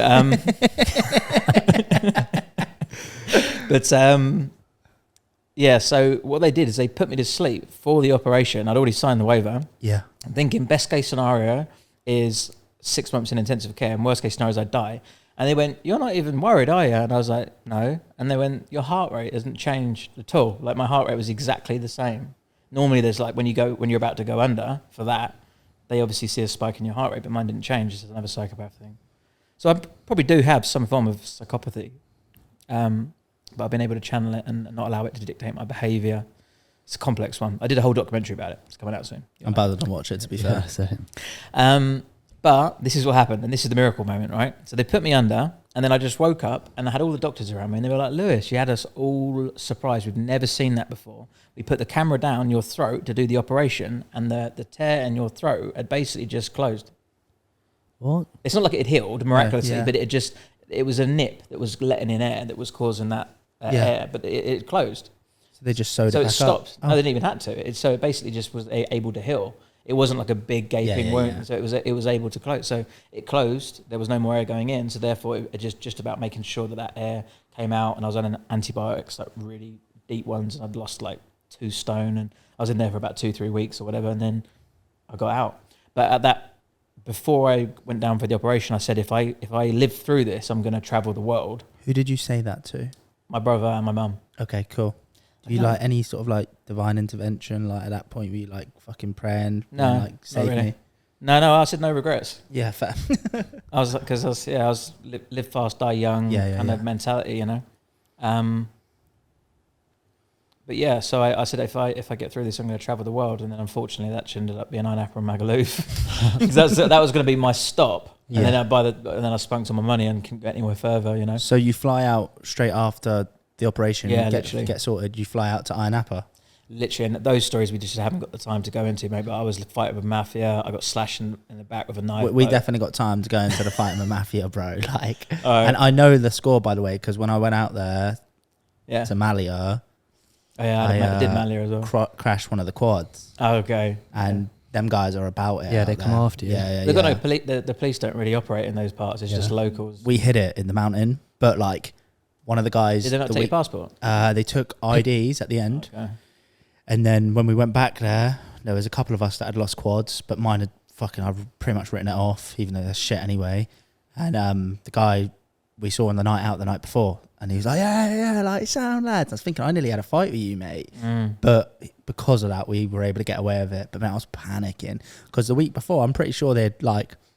I'd heard someone died on the island. They'd killed someone. Yeah, they killed people. Yeah, over it. In Ayia Napa, the year after I was out there, one of my mates got stabbed and murdered. Shit. Fucking hell. Yeah. And also the year before, a couple of Russian guys got shot in the middle of the strip, like on a night, like it's in the paper and everything. So yes, it's dodgy out there. But this is the crazy thing: I'd fight them every night. What, the mafia? Yeah. For what reason? Is it the tough guy bouncer guys or the guys behind that? A few of them. So there was it's crazy to even think, right? So there was a few. There was a drug dealer, the only one on the island. He wasn't Cypriot, but it was from somewhere else. Apparently, the rumor was he was on the run for murder. He was like 40. I started on him. We didn't actually have a fight, but that was like one crazy thing. But the bouncers, I'd fight them all night. They're fucking jacked as well. I'd fight in the club, and then they'd kick me out, but then I'd fight them back, and they'd put me into a room and start smashing me up. But then what most people do is they shit themselves, they go home, or at very least they don't go back to that club. But obviously I was working the season there, and there was this one bar called Aqua. There's a nightclub. It was the only one that was open after a certain time where all the workers went. So every single night I would go back, even though the night before they'd knock my teeth out, literally knock my teeth out. One of them slashed me with a knife. Like, they wanted to fucking kill me. And like every night mad bastards. That's what they were like. And some of them, like, there was one. It got to we one. Started liking you. Yeah, one of them did, the mate, because it was the bouncers and stuff. And then one night I still don't know whether I did this or this was a scam, but one of the main sort of like guys that runs the accommodation of the workers was like trying to find me and everything, and he was like, "Oh, you got Panikos is after you, like the Cypriot Mafia main fucking guy is after you. He wants to speak to you." I was like, "All right, come on, let's go." I jumped in the back of his bike. I was like, "Take me there." And I sat in his office, and he's literally got this big chair like in a mafia. Yeah. Like, what's he want to talk to you about? So apparently that night in his nightclub, I'd hit the door off the toilet and snapped it in half. And I'm talking a huge door that thick. Yeah, right? yeah. And I'm thinking, he went and showed me it. And he said, "You snapped that in half." I was thinking I couldn't snap that in half if I tried. But actually saying that once I'm a bit steamed up, maybe I'd. But were you blacked out? I couldn't deny. Yeah, I was blacked out, so I couldn't deny it because it's definitely something I'd do. But also I had no recollection of it. And he's like, "I want 400 euros." I was like, "I ain't giving you any money." I was like, "I want 400 euros or like," and then he put out it was either an axe or a hammer. Was it an axe or a hammer? I think it was an axe. Sounds so dramatic. Either one's pretty bad. But he was like, "I want 400 euros," and he put that on the side. I stood up. I went, "I'll give you 200 euros." Put my hand out, and the other guy was with me. The one that runs all the accommodation was like this. Thinking, what has he just done? And then the Panikos Mafia guy stood up and shook my hand. Right, you can't rate it. Yeah, and then obviously he went round, not Panikos, but the accommodation guy, Tony, whatever his name was, he went round and told everyone that story, and now I'm the guy that's like fucking dealing with the Mafia. So I'm like, and then, do you start like shotting a bit of Charlie out? No, didn't do that. I tried to actually. So these boys came out and they had like 600 quid worth of coke on them. Someone found out they had it, so I said, "Oh, I'll buy it," and I bought it, and I snorted it all in one night. You were loose, man. I was thinking, yeah, I'll make a bit of me cash. Me and my mate was like, 300 quid each. We'll start serving it up, and then the next morning was like, "Oh fuck, we've done all our money." So how long did you stay out there for? It was like fleeting. It was so I did a couple of months, and then there was this one guy on. So I was a little bit like famous almost on the. I was probably the most well-known one out of everyone that worked there because I was just a fucking loose cannon, and I was also like showing up in their little Facebook group that they had and always post videos in there and stuff. And one guy said, "I'm getting sick of this Lewis Taylor," because that was my name back then. Lewis Taylor, by the way. I added in Raymond. It's my dad's name. It's my middle name, but it changed the name for me. It's not a long story. It's actually that's the entire story. But I now identify as Lewis Raymond Taylor. Yeah. Him. Because Lewis Taylor associates in my mind to the old me, you know. He said, "I'm going to bang out Lewis Taylor." And I was eating my McDonald's with my mate, and I was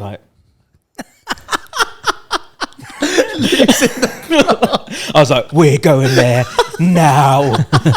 And Losing your mind, like literally. I drove to Craig's Bar, right? Scottish guy, massive, and he apparently he's been doing boxing for 10 years. And he was a right roidhead, right? And that's why he thought, I'm the one that's going to sort it, because I was a skinny, pretty boy.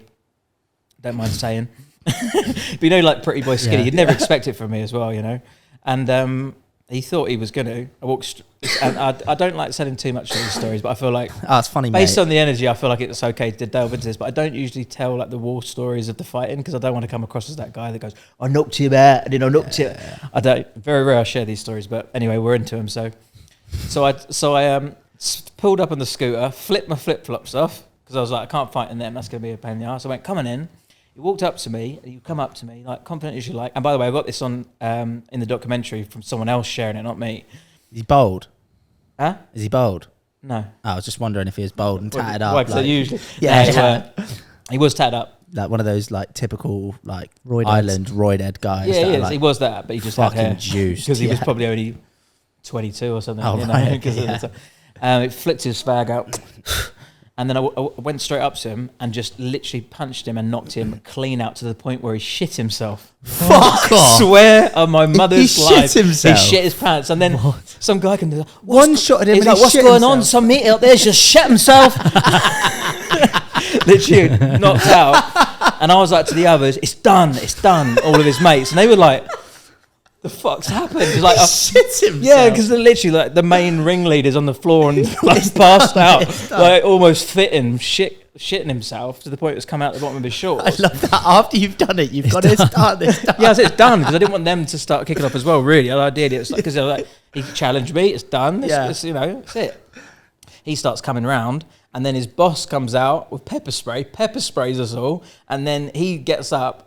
All of his mates, and then they start pummeling me and my mate who was there as well. I'll be like, mate, you've shit yourself. Yeah, but in the moment it was just swinging also. Yeah. And but then all the owners of the bars started coming out and jumping on me. So I probably had about 10 people on me and my mate at one point. Giving you a hiding. Yeah, and then that wasn't even the worst. I looked at my feet, and because I was fighting in, I think it was like 45-degree heat, all the skin had come off the bottom of my feet. They were like all blisters. Because I didn't realise you were going to say you stood in a shit. Oh no, that'd been a lot worse. But no, it was because of the adrenaline. I didn't feel it at the time, but then after I couldn't walk. I couldn't see. Yeah. So I was like, I got beaten the shit out.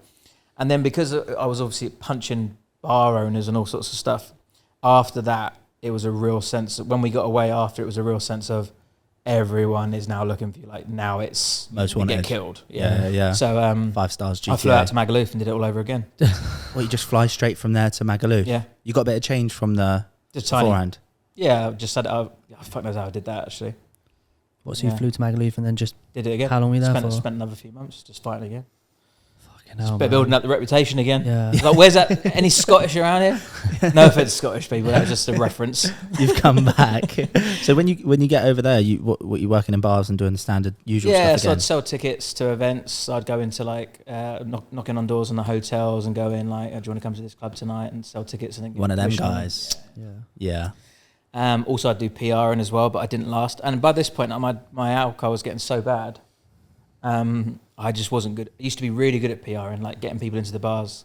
But as the drinking got worse and worse, I just become like, and my aggression got worse. My mate like is hysterically laughs when he talks about this. But my PR got so bad that I used to just like grab people by the scruff of the neck and be like, "Get in! You're going in there, all right?" And they're like, "All right." How bad did the alcohol get then at that point? Oh, just drinking every day. Like waking up and drinking, you know. I had to drink a litre of wine, so it was a party wine, we called it, €1.75, and I'd literally pick it up, crack it open, and just churn it until it was down. Well, I'd probably be sick. Yeah, first thing. That must be so acidic. I'd be sick once. That's the last thing you want. I'd be sick once, and then I'd be like, Feel right, better now. Let's crack on. So Jesus, would you say you were an alcoholic then at that point? Yeah, and I didn't realise though, because obviously it was wrapped up in fun and sort of lifestyle of I'm doing this on purpose kind of thing. Yeah. But then when I come back to the UK, I was like, right, I need a job. So I got a job. So you decide at that point, I've had enough of this. I'm not travelling the world. I'm just going to I've got no money. Yeah, I ran out of money. I'd run out of money a long time ago, but I managed to kind of stay afloat. I was actually eating tourists' food. I was like going up behind them and like taking chips off their plate and just cheers, mate. But they'd be like, oh, no worries, you want to bite the pizza? You know, just helping me out, live. Helping me out. It's like almost homeless. And but yeah, I went back to the UK, tried to get a job, did get a job because I was a good blagger basically. And then 3 days in, it was Christmas time. Went to a work party, had a fight at a work party and got sacked. What was the job? It was actually in IT sales. Okay, cool. So a salesman. Yeah. And then this leads us to a very pinnacle story that's going to need some time. I was out drinking in London and got my way back to Watford Junction, taxi queue. There's this whole queue of people. And I was so drunk I didn't even see him. I don't think I saw him. I don't really remember much. It's a bit of a haze. I don't know if I just completely disregarded them and thought I would go to the front, or if I just was so drunk I didn't even know that they were there.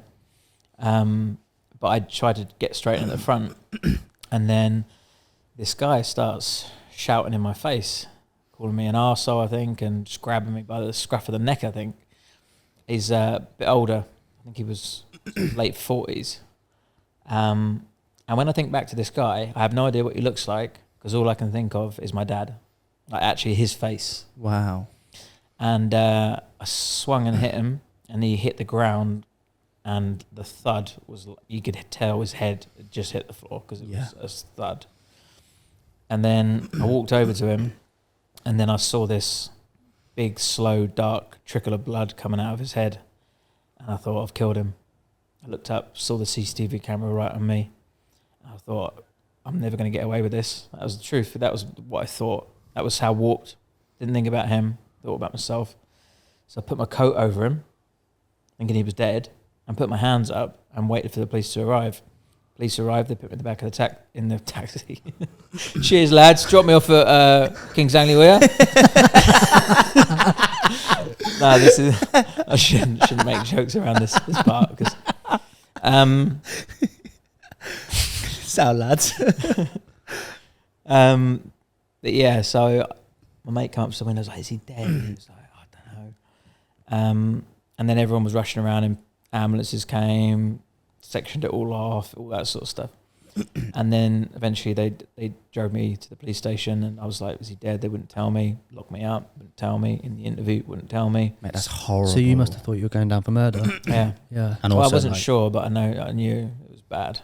The anticipation of it is like, it's almost, it's not worse, but it's just like that whole prolonged period is fucking awful.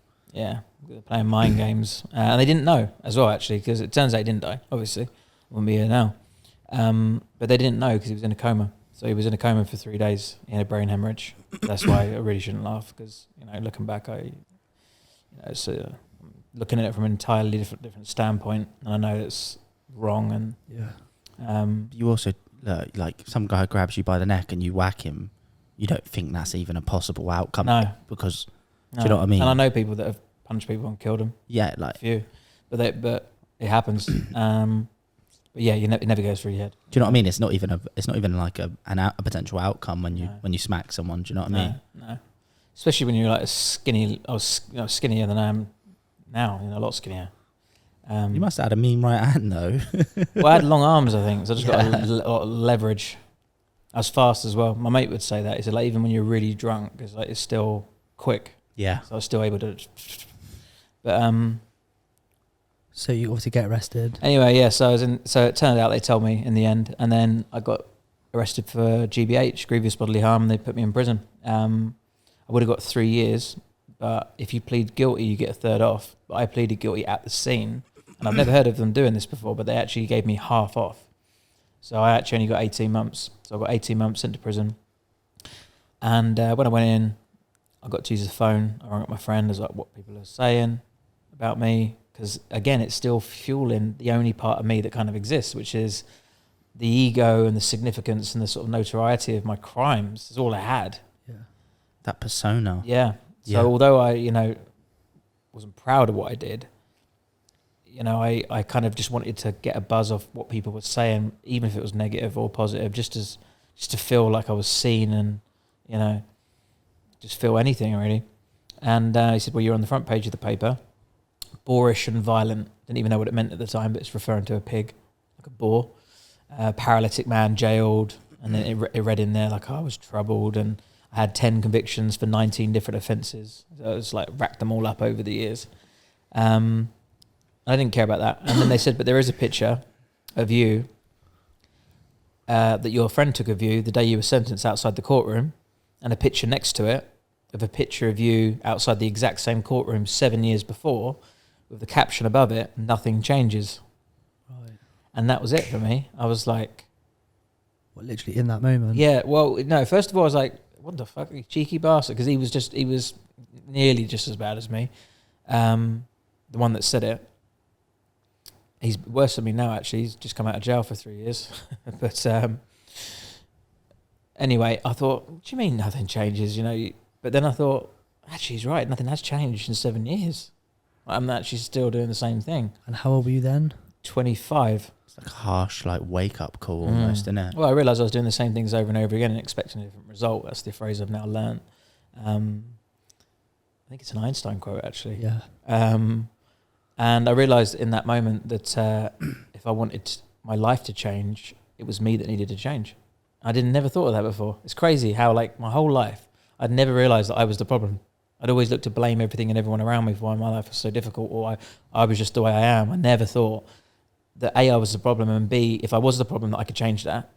But in that moment, I kind of got it, and I went back to my cell, and as cliche as this sounds, I looked in the mirror, which wasn't even a mirror, it was a scratched off piece of metal. So they give you a piece of metal that's been scratched. Well, everyone just always scratches it for some reason, just to be a prick to the next person that comes in the cell. It's weird, isn't it? That? Yeah, warped. But anyway, just about make out my face, but looking at myself and like, right, I'm the problem. And if I'm the problem, I'm the solution. And in the moment, I just made a decision, I'm going to change everything about myself. And I did. What specifically were you going to change? Well, first of all, it was just, I'm just going to change, and I had no idea how I was going to do that. And that must be quite a... that must probably be like one of the most iconic moments in your life when you're looking at that. Yeah, it was my first breakthrough. Shady mirror / piece of metal, and you're just thinking like, I don't know how I'm going to do this, but I'm going to do it. It's a commitment, right? Yeah, and I was excited by it as well. You know, I was like, wow, I can completely reinvent myself. I was thinking about changing my name. I was thinking, because I'm extreme with everything I do. So I was thinking like, oh, wow, I could just move to a different country with a different name, and, you know, by changing by depot, and just, you know, I was almost thinking I could just create this new persona or whatever, rather than getting to know who I actually was. Yeah. At the time. But anyway, I started small, get into a routine. I would go to the gym, start to read. What are you reading at that point? The first book I read was Alcoholics Anonymous. Good, yeah. And mate, that was a complete game changer for me, because 7 steps and everything aligned with 12, that. yeah. 12, sorry. Yeah. I wish it was only 7. That'd have been easier. But I read it and I was like, oh my God, this is me. You know, it was the first time I'd really identified with addiction, really, and really accepted that was something, that it wasn't just me thinking the way that I thought, and the fact that I had this obsessive and compulsive nature to me. I was channeling it in fighting. I was actually addicted to violence, you know, and at times sex and alcohol, drugs. Chaos. Anything, yeah. Yeah. Addicted to it all.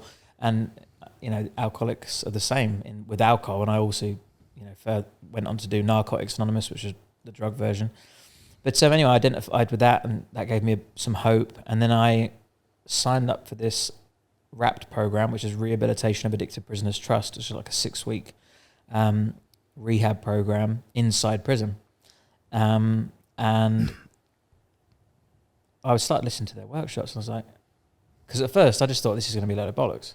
You know, this is going to be some of that just government-led shit that's like, think about what you're doing and the consequences it's going to have. But it was actually personal development, what they were teaching in there. And I actually realised, wow, that actually makes sense. That actually works. The thing is, with that sort of stuff as well, there's always this initial skepticism. But like community always like accelerates things, because like you're able to lean on each other, hear what other people are going through, relate to it, and just kind of like collectively improve. No, you're not alone. That's the biggest problem. Yeah. You think, you know, I'm helpless, I guess the word is. Yeah. Unhelpable, you know. So I did that, and it was bare basics. Like, we would sit in a circle, and they would say, how are you feeling? And everyone would say, I'm all right.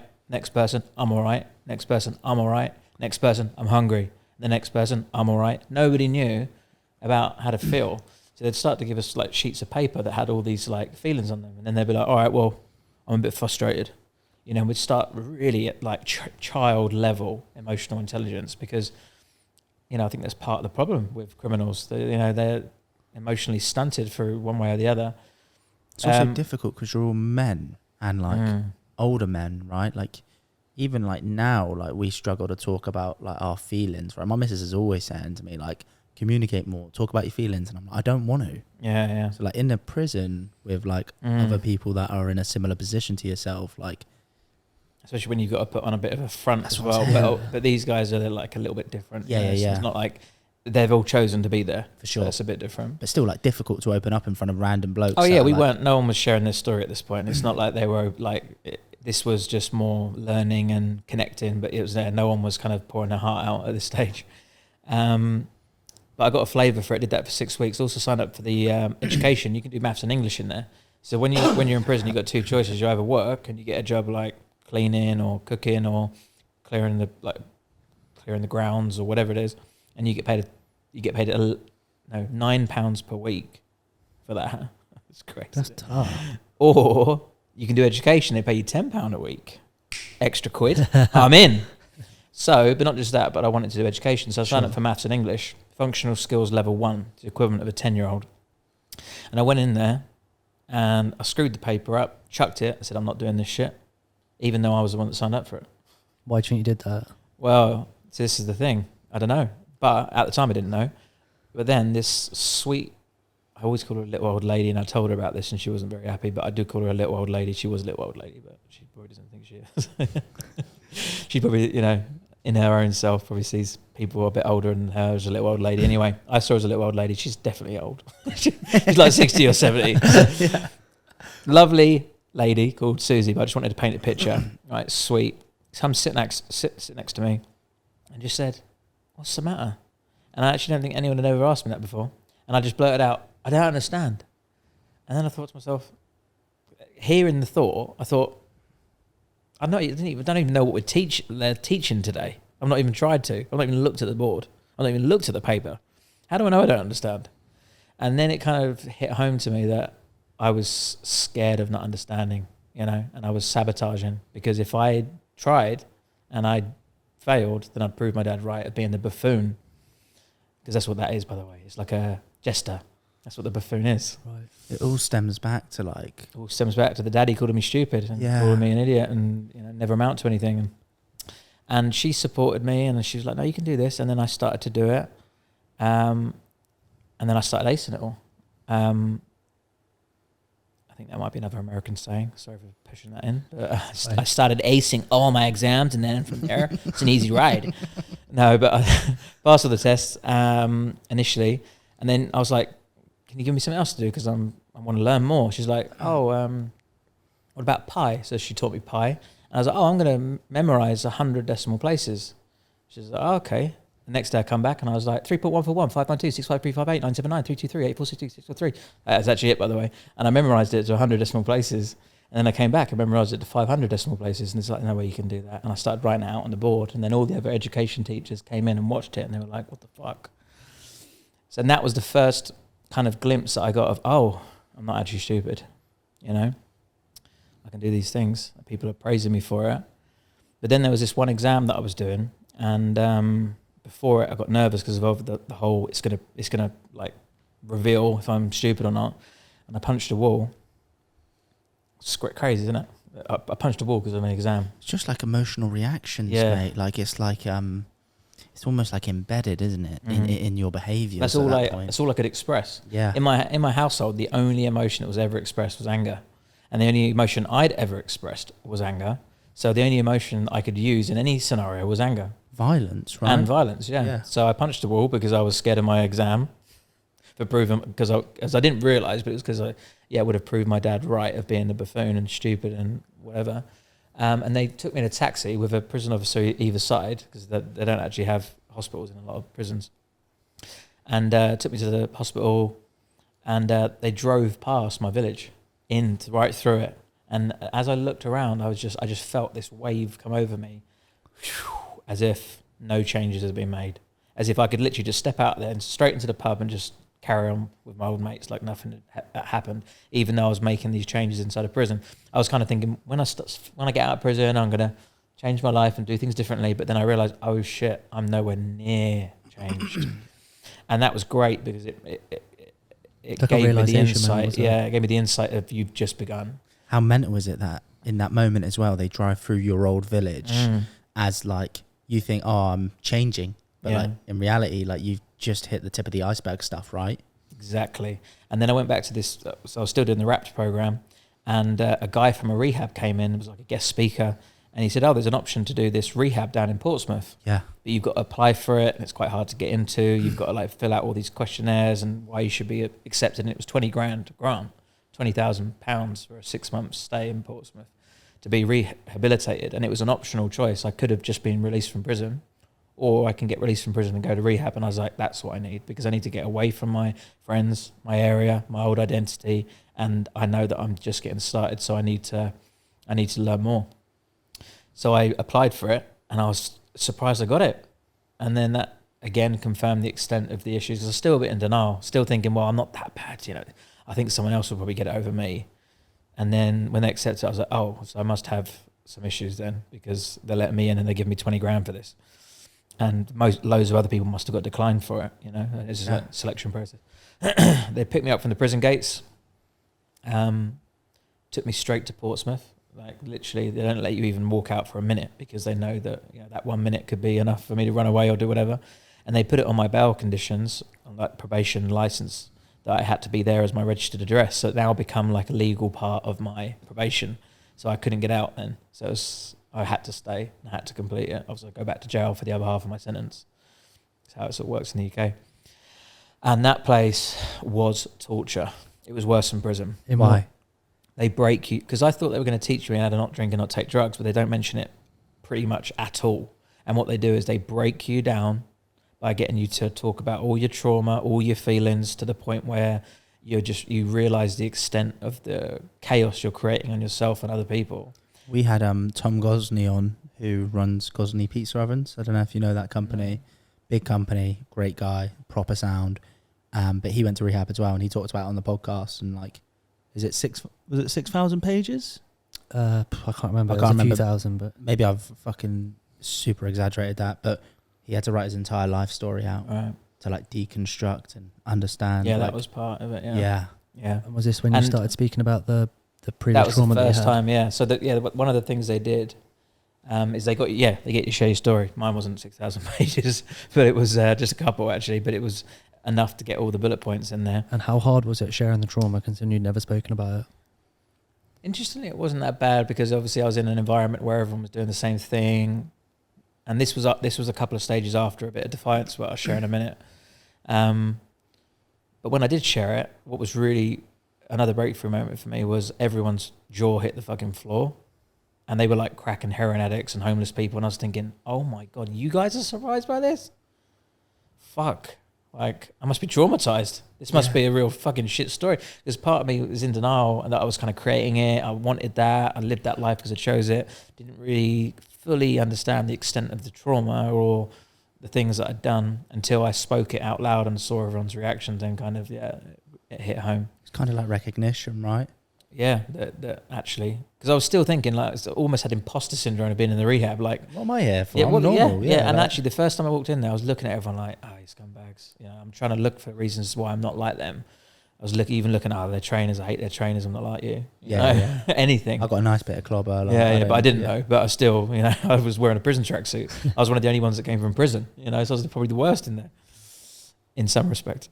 But another breakthrough I had was when I first came in, I was convinced that none of them wanted to help me. I didn't trust any of them, because my thinking was, if my own dad didn't love me, didn't care about me, why the fuck is this random person who's getting paid a salary gonna? It's hard as well. Like, I've had therapy, and like when I first went to counselling, and it's on a micro scale, like I didn't trust her at all.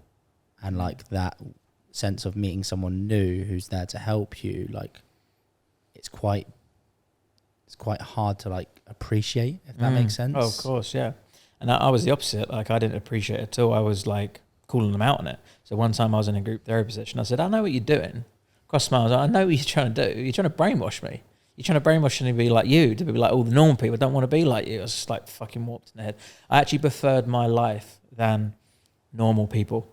Yeah. I used to look like, when I was in the prison bus, like getting escorted to prison, I used to look out the window and look at people walking to work and think, fuck, I'm glad I'm not you. Really?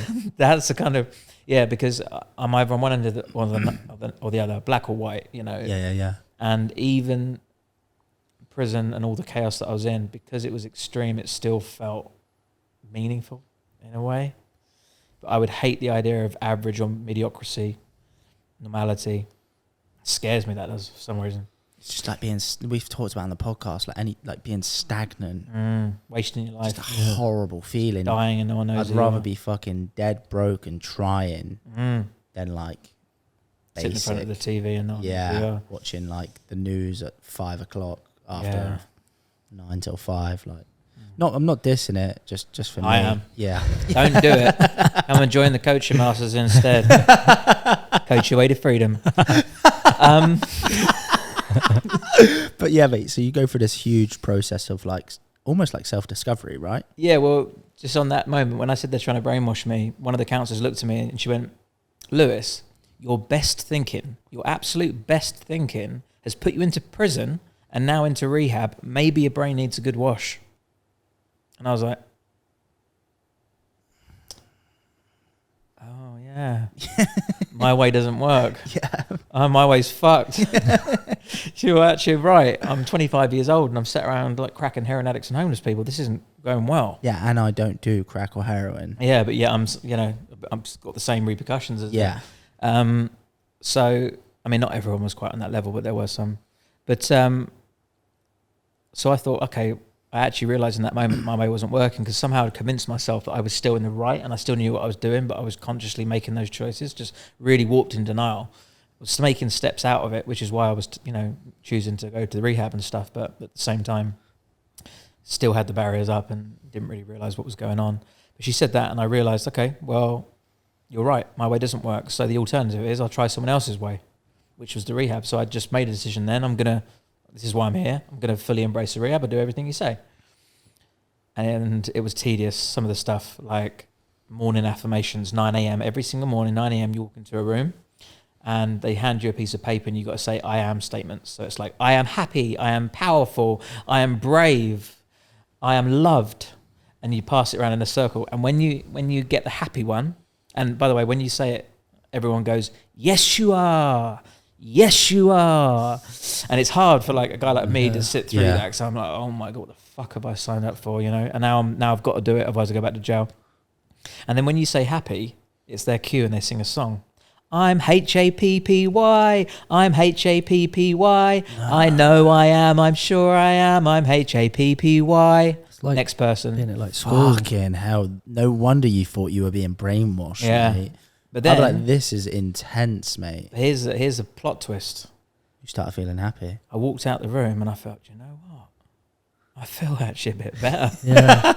Mate, we do positive affirmations, mate. Of course, I preach them now. They're fucking great. I do it. Really simple. I do it when I do my teeth, mate. Yeah. Morning, 100%. If it's placebo, it still works. Yeah, 100%. Simplicity. Some of the personal development stuff so simple, but it's so powerful and works. But the singing is for me, like that would grind my gears at that moment. I'd be like, oh.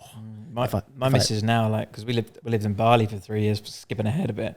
We went to the jungle, did all sorts of different techniques and learned all sorts of things. Like my missus now, she does like, I can't remember what it's called now. Chanting and all sorts of stuff. Like I hear it sometimes. Is that to like switch the state? Switch like that? I don't know what it is. It's more like a connection to like spirit by chanting these like verses and things.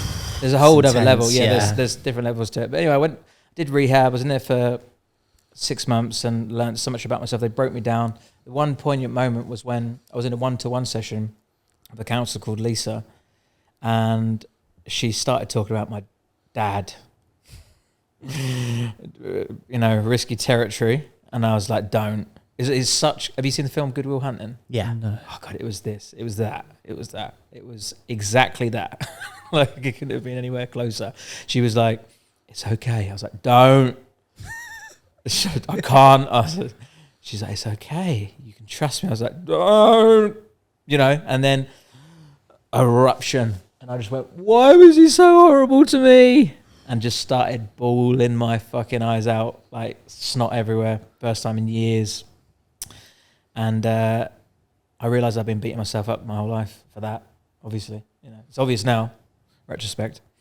But that was a big breakthrough moment. And after I felt lighter, that was a release. That's some serious trauma. Do you know what I mean? Like for you to like almost like purge it up. Yeah, like. it was like a purge. It was like, it was why as well. Like why me? Why did you do it? And I learned a lot just from that sentence. But obviously the session carried on. I learned a lot more. The counselling carried on. I learned tons. I left rehab. Started going to drug and alcohol meetings every day, sometimes 3 in a day. Like I immersed myself into that recovery world. Friday nights were about eating pancakes with the group. I was sitting in church halls on Friday night at 26 years old, doing AA meetings, crazy. And I was, it was difficult at times. I was thinking, shit, is this really what my life's going to be like? But I kind of had the hope that, it was going to get better, because at some points it felt worse. Did you go back to your hometown, or did you go? No. I've never gone back since. I've obviously been back, but I've never lived back. Yeah. So I, after rehab and all the meetings, I realised that I was thinking, why is this only available for drug addicts and alcoholics? This is game changing, because I wasn't drinking, I wasn't taking drugs, I wasn't beating up people. Yeah, the thoughts were coming in. I wasn't fixed yet, but was I ahead? Were you banging gym at this time as well? Fitness? Yeah. No, just immersed solely in recovery. Yeah, books and just doing anything I could. Just to keep the addiction, because I knew that was my number one thing. It was the addiction and the alcohol, and that was enough for me to battle at the time. And if I could get rid of that, then I would be able to have a clean runway to do kind of many other things. Is that like a conscious thought in that moment as well? Like, I just need to dial in and get this out of my life. 100%. It was like, that was the root of all my problems. Although it was obviously the trauma, symptomatically in terms of the things that I was doing, all came down to drinking drugs. I think there's one punch I've thrown when I was sober in my whole life. It's the alcohol, right? Yeah, they say, what do they say? A drunk man's feelings are a drunk man's sayings are a sober man's feelings. Yeah. It's like it all comes out when the mask and the control is gone, So anyway, I reached out to some people that were online that were a bit moany, a bit miserable, that were in the Portsmouth area. And I was like, if you want, we can meet up in Costa Coffee and I can just help you out. Because my idea was to try and sell them. I was thinking I wanted to create my own community, but for people that weren't drug addicts and alcoholics, and I wanted to get £30 per month for a membership. And I told people about it, and they weren't interested. Obviously, because I'd just come out of prison, and I was just like, why the fuck were they going to buy it from me? It makes sense now, but at the time I was like, how old were you at this point? 26. So it's about 7 years ago then. Is it 7 years ago? Yeah. 7 years. Yeah. So that was what my first idea was, and then they didn't buy into it. So I said, okay, well, do you want to meet up and I'll just help you for free? And I helped them for free. And then I was like, oh my God, they're loving this. What did you have them doing? Just like... When I was just talking to them, and they was telling me about their situation, and I was just sharing things that I'd learned in rehab and my own personal journey. Because you got to think, this wasn't just my journey. I was in rehab for 6 months, and I heard everyone's breakthroughs, denials, relapses, thoughts, triggers, stories. And I absorbed it all, and I realised it was like the world's best life coaching school. I know it sounds cliche, but it really was. Yeah. First hand. Yeah, because I'd not only had my own experience, but just absorbed everybody else's. And kind of like, when they were sharing their thing, I'm just like, oh yeah. And what I also realised is most people's problems stem from similar things. Yeah. Symptomatically, it might be different, but it's quite similar below the surface. So once you start to know how to tackle quite a few fundamental intrinsic things, you can deal with most challenges in life for people. What are like? It's what it reminds me of is like with sales, remote closing or sales. Like there's always objections, right? Mm-hmm. But the objections, they're usually the same, right? In terms of it, it's probably like 7 objections that crop up in like most businesses, like generically. But there's also like rebuttals for those. So like, are there like the same activities or principles applied to each of these people, regardless of situation, that will help them? Not saying it will like sort things out, but like help them regardless of what their trauma is. There is, yeah. I mean, usually it's not understanding themselves, or it's a misunderstood identity, or a common one is a limiting belief, some misunderstood information that they've used to form meaning about themselves. It's something that's holding them back, whether that's fear, rejection, disappointment, failure. They're quite similar, and they all stem from something deeper. That if you're feeling the fear of doing something and it's holding you back, you're actually feeling that the consequences of potentially being rejected, failed, humiliated, or disappointed, for example, those sorts of emotional things. And the reason why we don't want those is what that says about us. You know, if I do fail, what does that say about me? If I fail, then it means I'm not enough. If I'm not enough, what does that mean? Well, that means then I'm not loved. Yeah. And it all stems back to that. And if I'm not loved, then I'm potentially outcasted. It taps back into that action part of the brain called the amygdala, which is our primal instinct to survive and be a part of a tribe. And if we're not enough or loved, then we'll be outcast from that tribe and we'll be vulnerable and we'll fear for our lives because we could die, right? This is what's happening for most people day to day when they think they're scared of starting a business or going after the job promotion. But actually, it's just the amygdala tricking us because in modern day world, we don't really have as many threats. You know, so we get confused with what fear actually is. Yeah.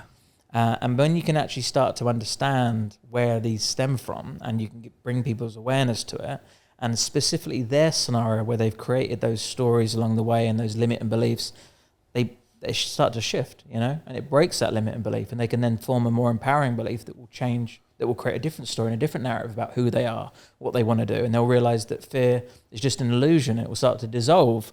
And before you know it, they'll actually start to take different actions and their behavior will change and they'll get better results, which will fill them with confidence. And then before you know it, you know, things are starting to shift. So yeah, that's just an example of so many things will be caught up in just what I shared there. But there are obviously many other things, but it taps mainly into those. It's more about what does this say about me and what am I scared of and what story have I told myself about what's going to happen if these things happen or this person's treated me this way and that's caused me to feel this way about myself. It's always an internal problem, and they're looking externally to fix an internal problem. Yeah. When really they have to look inside, as cheesy as it sounds, and say like, why do I think about that myself about in that way, and how can I fix that void within myself to the point where these things on the surface don't matter anymore. You know, if I start a business that fails, I don't care because I'm enough and I'm loved. Therefore, I'm safe. You know. It might be a little bit. No, not at all. No, Yeah. it makes complete sense. I'm with you. Yeah, for sure.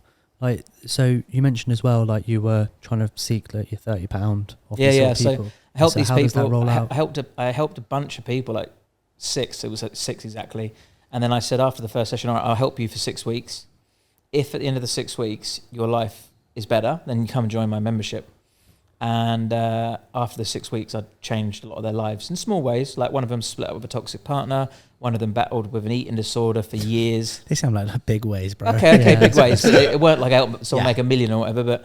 But yeah, one of them had an eating disorder that she had for years. She even went to like an eating disorder rehab and they couldn't fix it. But yeah, I broke it down and found out it stemmed from her dad walking out and abandoning her, which led her to create control of her eating to try and control her life. So this is an example of how something on the surface seems like the problem, but it's actually not. You've got to find where that comes from. And then once that was broken down, I sat there in front of her and watched her eat a bowl of chips. And she was someone that would like weigh out a rice cake before. You know? And yeah, I got all these results and I was like, oh my God, you know, I'm good at this. I can do this. And was that like fuel as well, getting the results? Yeah. Well, also I was like, wow, this is an opportunity as well. You know, I can make some money out of this. You know, that's the honest truth. I was like, wow, I can do something that's doing good, that I'm good at, and that I can make money from. So, and you're also getting stimulant from it, right? Yeah, exactly. I'm getting my significance. It ticks quite a few boxes. Yeah, I'm getting my fix, but in a constructive way for once.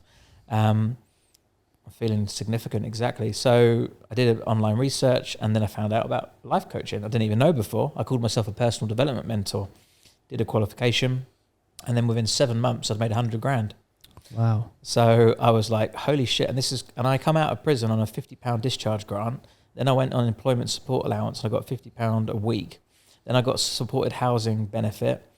And then I started the business and then I got to 6 figures. So I'd done that whole route, technically homeless on benefits with no money other than what the government gave me, and got to a 6-figure income. And I was switch up, mate. Yeah, I was like mind blown. The thing is, I think I've heard Tony Robbins talk about it when he needed to make £1 million in a year because of the standards and because of the requirements for certain things. He then did it like that. And like at that point for yourself, as soon as you get sort of initial traction with it, it's like you almost need to get to the top level, right? Because of your nature. That kind of just happened. Well, it was a few things. One, I was getting good results, so that was obviously a good thing. And that was helping me get referrals and things. But another thing, I started using social media to share my story, which at the time, 7 years ago, people weren't doing. This is Did you find that difficult? No. Like, no. Because I don't have that fear block because of the psychopathy or just the way I am. I just don't really get fazed by those things. Or it was just the rehab just managed to untangle my brain in such a positive way that I don't really have the barriers that most people face in that respect in business, which has really helped me because I can just decide exactly what I want to do and then just do exactly that. Yeah. No internal struggles at all. That's the truth. Apart from maybe working too hard and getting too obsessed is probably my only issue. Yeah. Like potentially burning out. But yeah, it didn't stop there. So then I met my business partner and he was training coaches. And he was doing it offline and I just resonated with so much. He was exactly the same age as me. He had tattoos. He was like this cool guy. And most of the typical coaches back then were like 50 to 60-year-old women. Action coaches, sorry. Cokers? Yeah, they were like action coaches where they were sitting on a chaise-long chair and they had the notepad out. Used to be an accountant, like that vibe. Yeah, and I saw this guy. I was like, oh my God, and I was just like, wow, I'd love to partner up with you. But then he told me his business model and I thought, wow, that's not just a good person to partner up with. He's training coaches to become coaches. So at this point, just step back one little slice, because I built this successful 6-figure business in like no time at all. I had all these other coaches coming to me saying, what you do? And I said, well, I'm just sharing my story on social media. I'm doing my calls on Facebook video. Yeah. Simple strategies now. But back then, it was like, what do you mean? I'm signed up to BSI networking group and I ain't got nothing from it. I know exactly what you mean. Yeah. So I started just training them how to do it and charging them for that as well. And I was making more money from that than I was from the actual coaching. I was still doing it. At this point, are you still doing personal development work as well, like simultaneously? Yeah. So I was still in the meetings. Yeah. I was still doing lots of work on myself, soaking up everything, reading books. What are you reading at that point? Like what? All sorts of stuff. Digestion. Just all sorts of personal development books and not many courses, to be fair. A few. Obviously, I picked up a lot in the rehab and had a lot to apply. But then I also went back to college. That's another thing. Oh, I forgot a big part of the story. Fuck. So much to share. But I'll quickly share it. So when I was in the education department with Susie, after all this like maths and English and memorising the pie, I said, do you ever think I could go to university? And she looked at me with clarity and conviction and just said, of course you can. And that was the first bit of belief anyone had ever had in me. So I was like, I'm gonna go. And then during all this time as well, I also was doing an access course at college in Portsmouth, which is like the education you need. Access to higher education free or something. Exactly. So it's the equivalent of A-level. So if I do that 1 year, I can go to uni. I finished with distinction in every module and every subject and won an award, got the best marks in the college. And I was like, oh my fucking God. Like, it's just crazy. It's paradoxical how you can spend your whole life thinking you're stupid and then find out you're actually very smart. Yeah. You're just applying the energy and focus into the wrong things. Yeah. And thinking I was stupid, therefore, how would I ever even bother to attempt to find out if I wasn't? When in reality, like, it was just literally the wrong focus. I say about it often. I was like, who knows if the guy or the woman, the person, God, who knows if the person who's got the cure for cancer isn't sitting in front of the TV smoking a joint right now thinking he's a stupid cunt? Maybe. It could be. Nothing in this world would surprise me when it comes to stuff like that. Because you don't know if you've never applied it. Like, who knows? Like, if Tiger Woods, I always use that analogy. It's such an old analogy now. Tiger Woods is like pretty much a nobody, but you know the golfer, right? Yeah. Have to ask just in case. If there's some people watching here, like Gen X's or whatever, be like, who's Tiger Woods?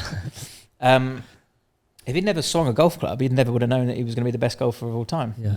Right? It's the same, right? So anyway, I went to college and then I went to university. And I was 3 months in and I left because I realised that I didn't need it and I built my business instead.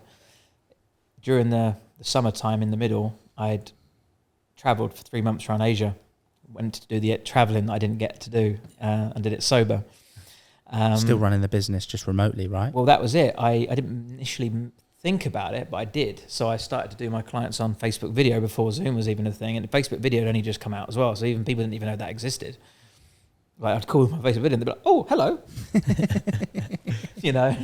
The people still do that on Zoom now, don't they? Yeah. But and then when I got back, I was like, "What did you do I in didn't Asia? need to come back. I just travelled like 5 different countries, all over backpacking, kind of nice for 3 months on a shoestring budget, but just enough to get me around. And then when I come back, I'd started uni and I was 3 months in. I was like, yeah, this is just, I'm not learning anything here. I can learn more on my own. So I dropped out. But I don't like to call it dropping out because I made a decision because it wasn't the right fit. And by the time that my class had graduated, I was a millionaire. So I definitely made the right choice, and I definitely don't regret dropping out. So I always talk about that because when people fear making decisions, you just got to understand that you don't know what life has got for you. You know, like, and you can never make the right or wrong decision because you don't know what's coming. So people get paralyzed with, is this the right or wrong choice to make? And actually, the wrong choice might end up being the right choice. Yeah, I knocked a guy out in a taxi queue, and it ended up changing my life. 100%, mate. Yeah, I'm with you, mate. Just make a decision and ride it out. Yeah, you never know what's going to come from it, right? Exactly. So yeah, the business group. Well, I partnered up with Liam. So you boys meet. Yeah, and we just have this it's crazy synergy. His dad also died actually quite recently. He stood in front of a train, killed himself. He was in the fucking hell. Liam was in the London terror attacks. He was sexually abused as well. We just really connected on this like crazy level. It's like a universe moment level. Yeah. Like that, and boom, you just have instant rapport. Yeah. Like you're just like. And I was also like, my brain also sweaty hands, can't even click. I'll have to do that one again, so I look more manly. I was instantly like, you are the missing piece of the puzzle, you know, from a strategic point of view, because I'm like, well, I can help coaches get clients and work remotely, and you can qualify people to become coaches. So that means we can take an everyday person with no qualifications, no experience, and we can actually change their mindset and their life. We can qualify them to become a life coach. We can help them get the clients and build the business, and we can help them create a life of freedom and work from wherever they want in the world. The full business model from start to finish. You think that in that moment? Yeah. Yeah. Because it was only 2 pieces. Like you qualify them, I'll tell them how to build a business. Yeah. And we was already doing both parts. It's not like we had to think about it. It was like, you do that and then I'll do that after. How did you boys meet? He DM'd me on Insta. Fuck off. Really? And I met him for a coffee. Yeah. That's who I meet anybody now. Yeah, how else are you going to meet? That's true. Like literally you send them a fucking letter through their doorbox. I don't know. I thought you might have met at a conference. To whom it may concern. I don't know, like a networking event or something like that. Just a DM. I meet pretty much everyone I know these days. DM on Insta. Only Insta as well. Yeah. That's in your DMs, to be fair. Yeah, if someone comes on Facebook, it's a whole different vibe. It has to be Insta. A little note for you there. So yeah, first year we make 400 grand. The next year we make 1.6. Quite a lot to that, bro. Like obviously you boys start working together. Yeah. Like how does it roll out? We created courses. So straight away we stopped doing the 1-to-1. We started creating courses. Started running ads and building a community. Yep. And had a membership. So that community side of things. The good thing is, the membership. Yep. So no one bought it. Started that up. But now it's got like fucking thousands and thousands of members, So it's cool to know that no one wanted it then. But now they do. But now they're in that world. Like the world had evolved. Like I was too premature for that, at the time. And also I was trying to do it offline, and then really it was way better to do it online. But I built a membership site. So we've got like Coach Flicks, which is a subscription service for coaches, $9.99, and they get foundation qualifications and business training, and they can actually, for $9.99, build a coaching business. Unreal. Yeah, per month. But then a lot of people upgrade and they buy our premium courses, which are live and interactive with our workshop facilitators, and these are all credited by all the governing bodies to get the legitimate qualifications and things. It's more advanced and just a little bit more, makes people feel more confident because they get to practice, and it's not just watching content, it's actually engaging in workshops and things. And we created this suite of courses that ended up taking us about 2 years to create, because they're long, comprehensive courses, 3 months, 6-month courses. And once we'd created those six courses, they were making millions and millions per year, because the community was growing. There's loads to the ins and outs of the business. So it'd be hard to go into it, but we did loads of things to just build the business. But mainly it was about community. that community element, how important has that been to like the business? Because like, we've got 25 to 30 people that have that logo there tattooed on their body. Really? And I they see did the logo. This one, the diamond. Oh, nice. It's a cool logo, to be fair. Because it represents freedom. And we have people from 85, we have 8,000 customers from 85 countries around the world. And some of them are traveling around Bali, they're living their best life, you know, they're making 6 figures, some of them are making 7 figures. And we've literally created freedom for them. That must be an amazing feeling. Yeah, I mean, it is.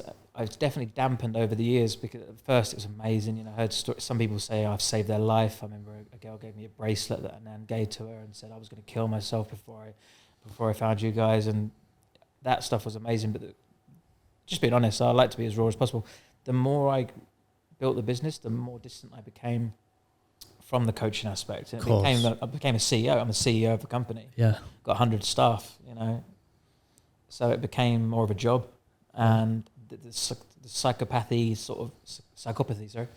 kind of nature of being that ruthless individual kind of became beneficial again, to make the decisions, to be strategic, and to access that part. I kind of lose the emotional nurturing that I'd created, I think. So I became distant from it again, to the point where I become a little bit numb again over the years to the sort of fulfilling side of it. But it still obviously is a great feeling, but I think a lot of people would get more from it.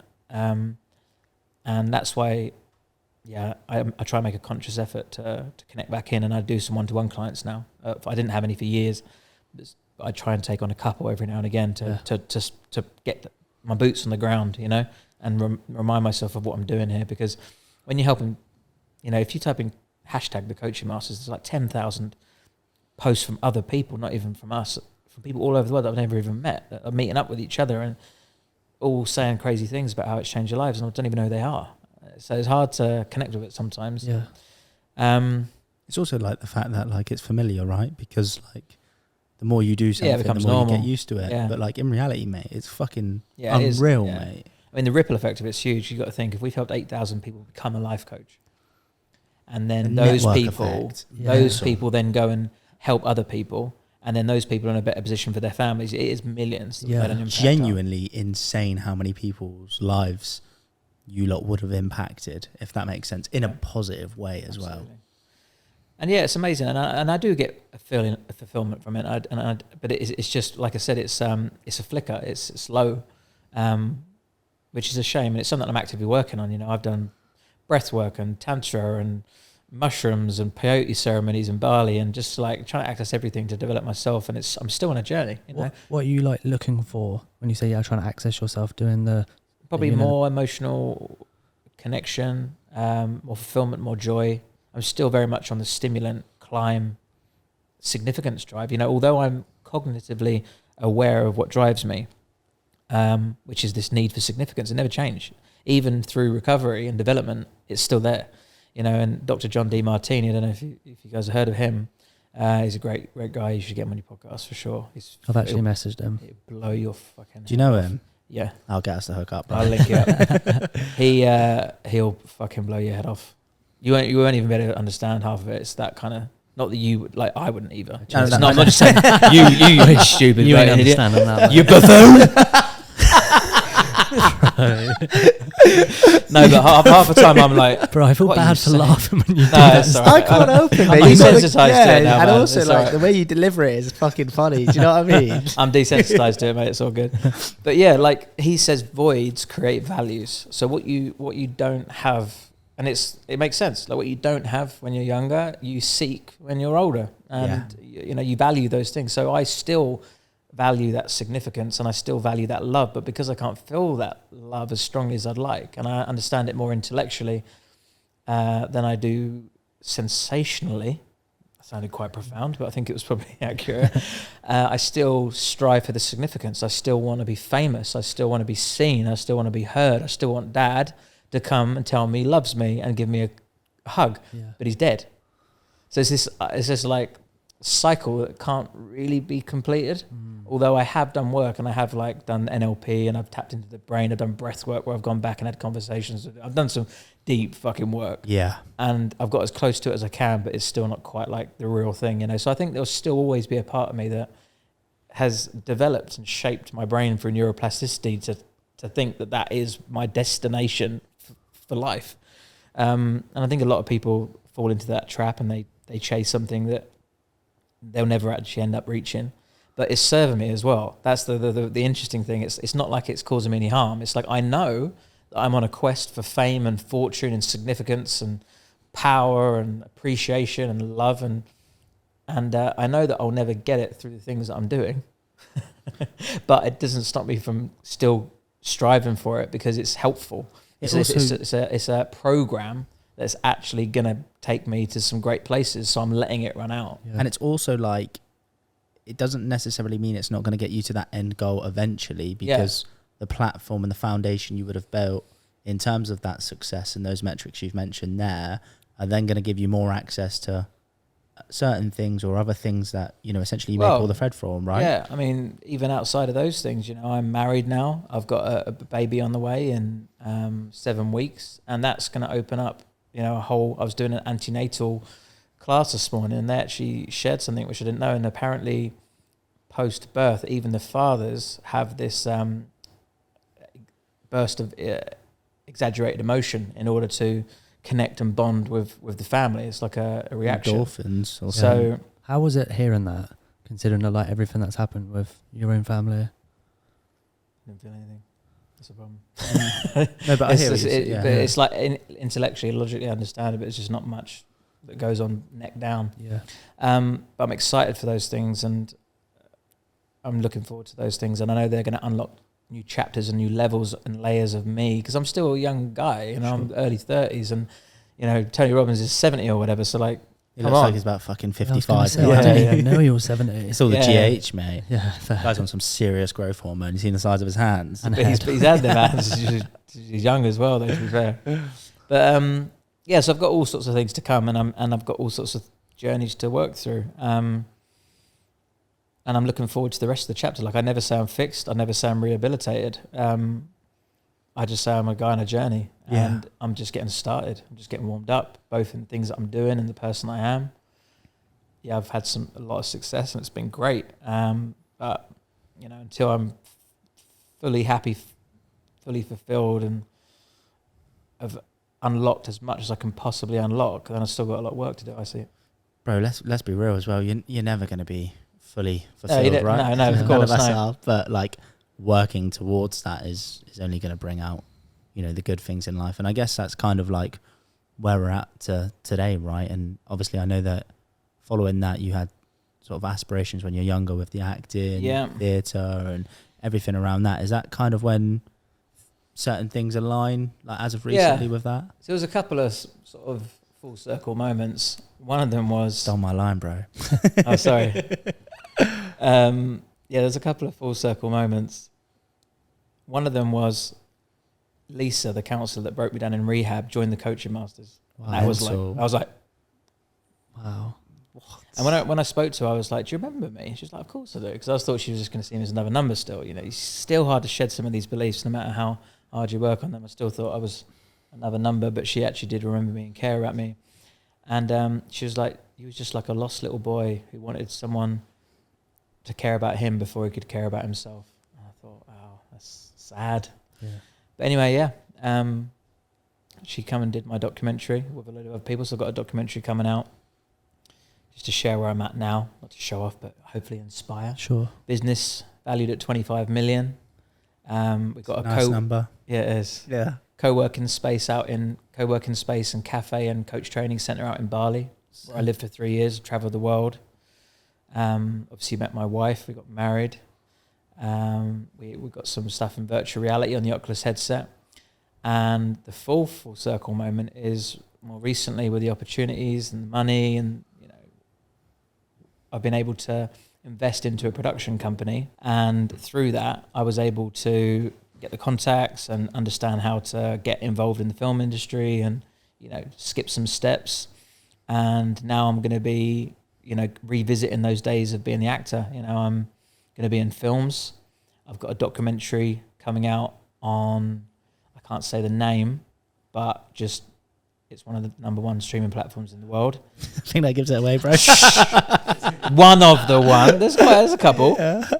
I've got a book deal with one of the #1 book publishers in the world. So everything's like falling into place in terms of the business and, being able to inspire other people, which is great. And also me, stepping back into this unfulfilled dream of being an actor. I'll probably leave the ballet shoes. There's only one. But be in films. Yeah. And I'm excited to see what will come from that. And, up until now, things that I've been applying myself to have very fortunately been coming true. So, I'm hoping Hollywood and all that sort of fun stuff is next. Mate, how weird is it as well, like how that kind of aligns with you becoming a father? Do you know what I mean? All of that full circle moment to like you then having a baby. Yeah, that's true, yeah. I didn't think of that. You just wanted to take the full circle as the last word, didn't you? But mate, all of that. That is full circle, you're right. Here he comes. But mate, obviously like in terms of a journey, fucking hell, mate. To be fair, hefty. I know someone was knocking at the door and we got to go, but I've actually got more. But yeah, anyway, it's been a wild ride, but let's do a part 2 in 5 years. He wanted it back because you stole it. 100%. Yeah, mate, and hopefully, we'll probably won't be getting doors knocked. And we've got a bit more. We can maybe have a studio of our own at that point. But mate, thank you so much for coming on. Thanks, guys. Obviously, for both of us, fucking unbelievable story, super inspirational. I think you're a G, mate. Thanks, straight mate. up. Where can people find you? For sure, man. Lewis Raymond Taylor. I put the Raymond in the middle because I wanted that new identity, but also I'm the only one in the world, so you can put me in any handle or website and you'll find me. Also, the business is thecoachingmasters.com. Really appreciate it. Between the two, you better find me there. 100%. And documentaries out in November. So cool, check mate. one of the #1 streaming platforms. No, literally, I can't talk about that. So. Cool. Yeah. But mate, again, thank you so much. Really appreciate it. Cheers, guys.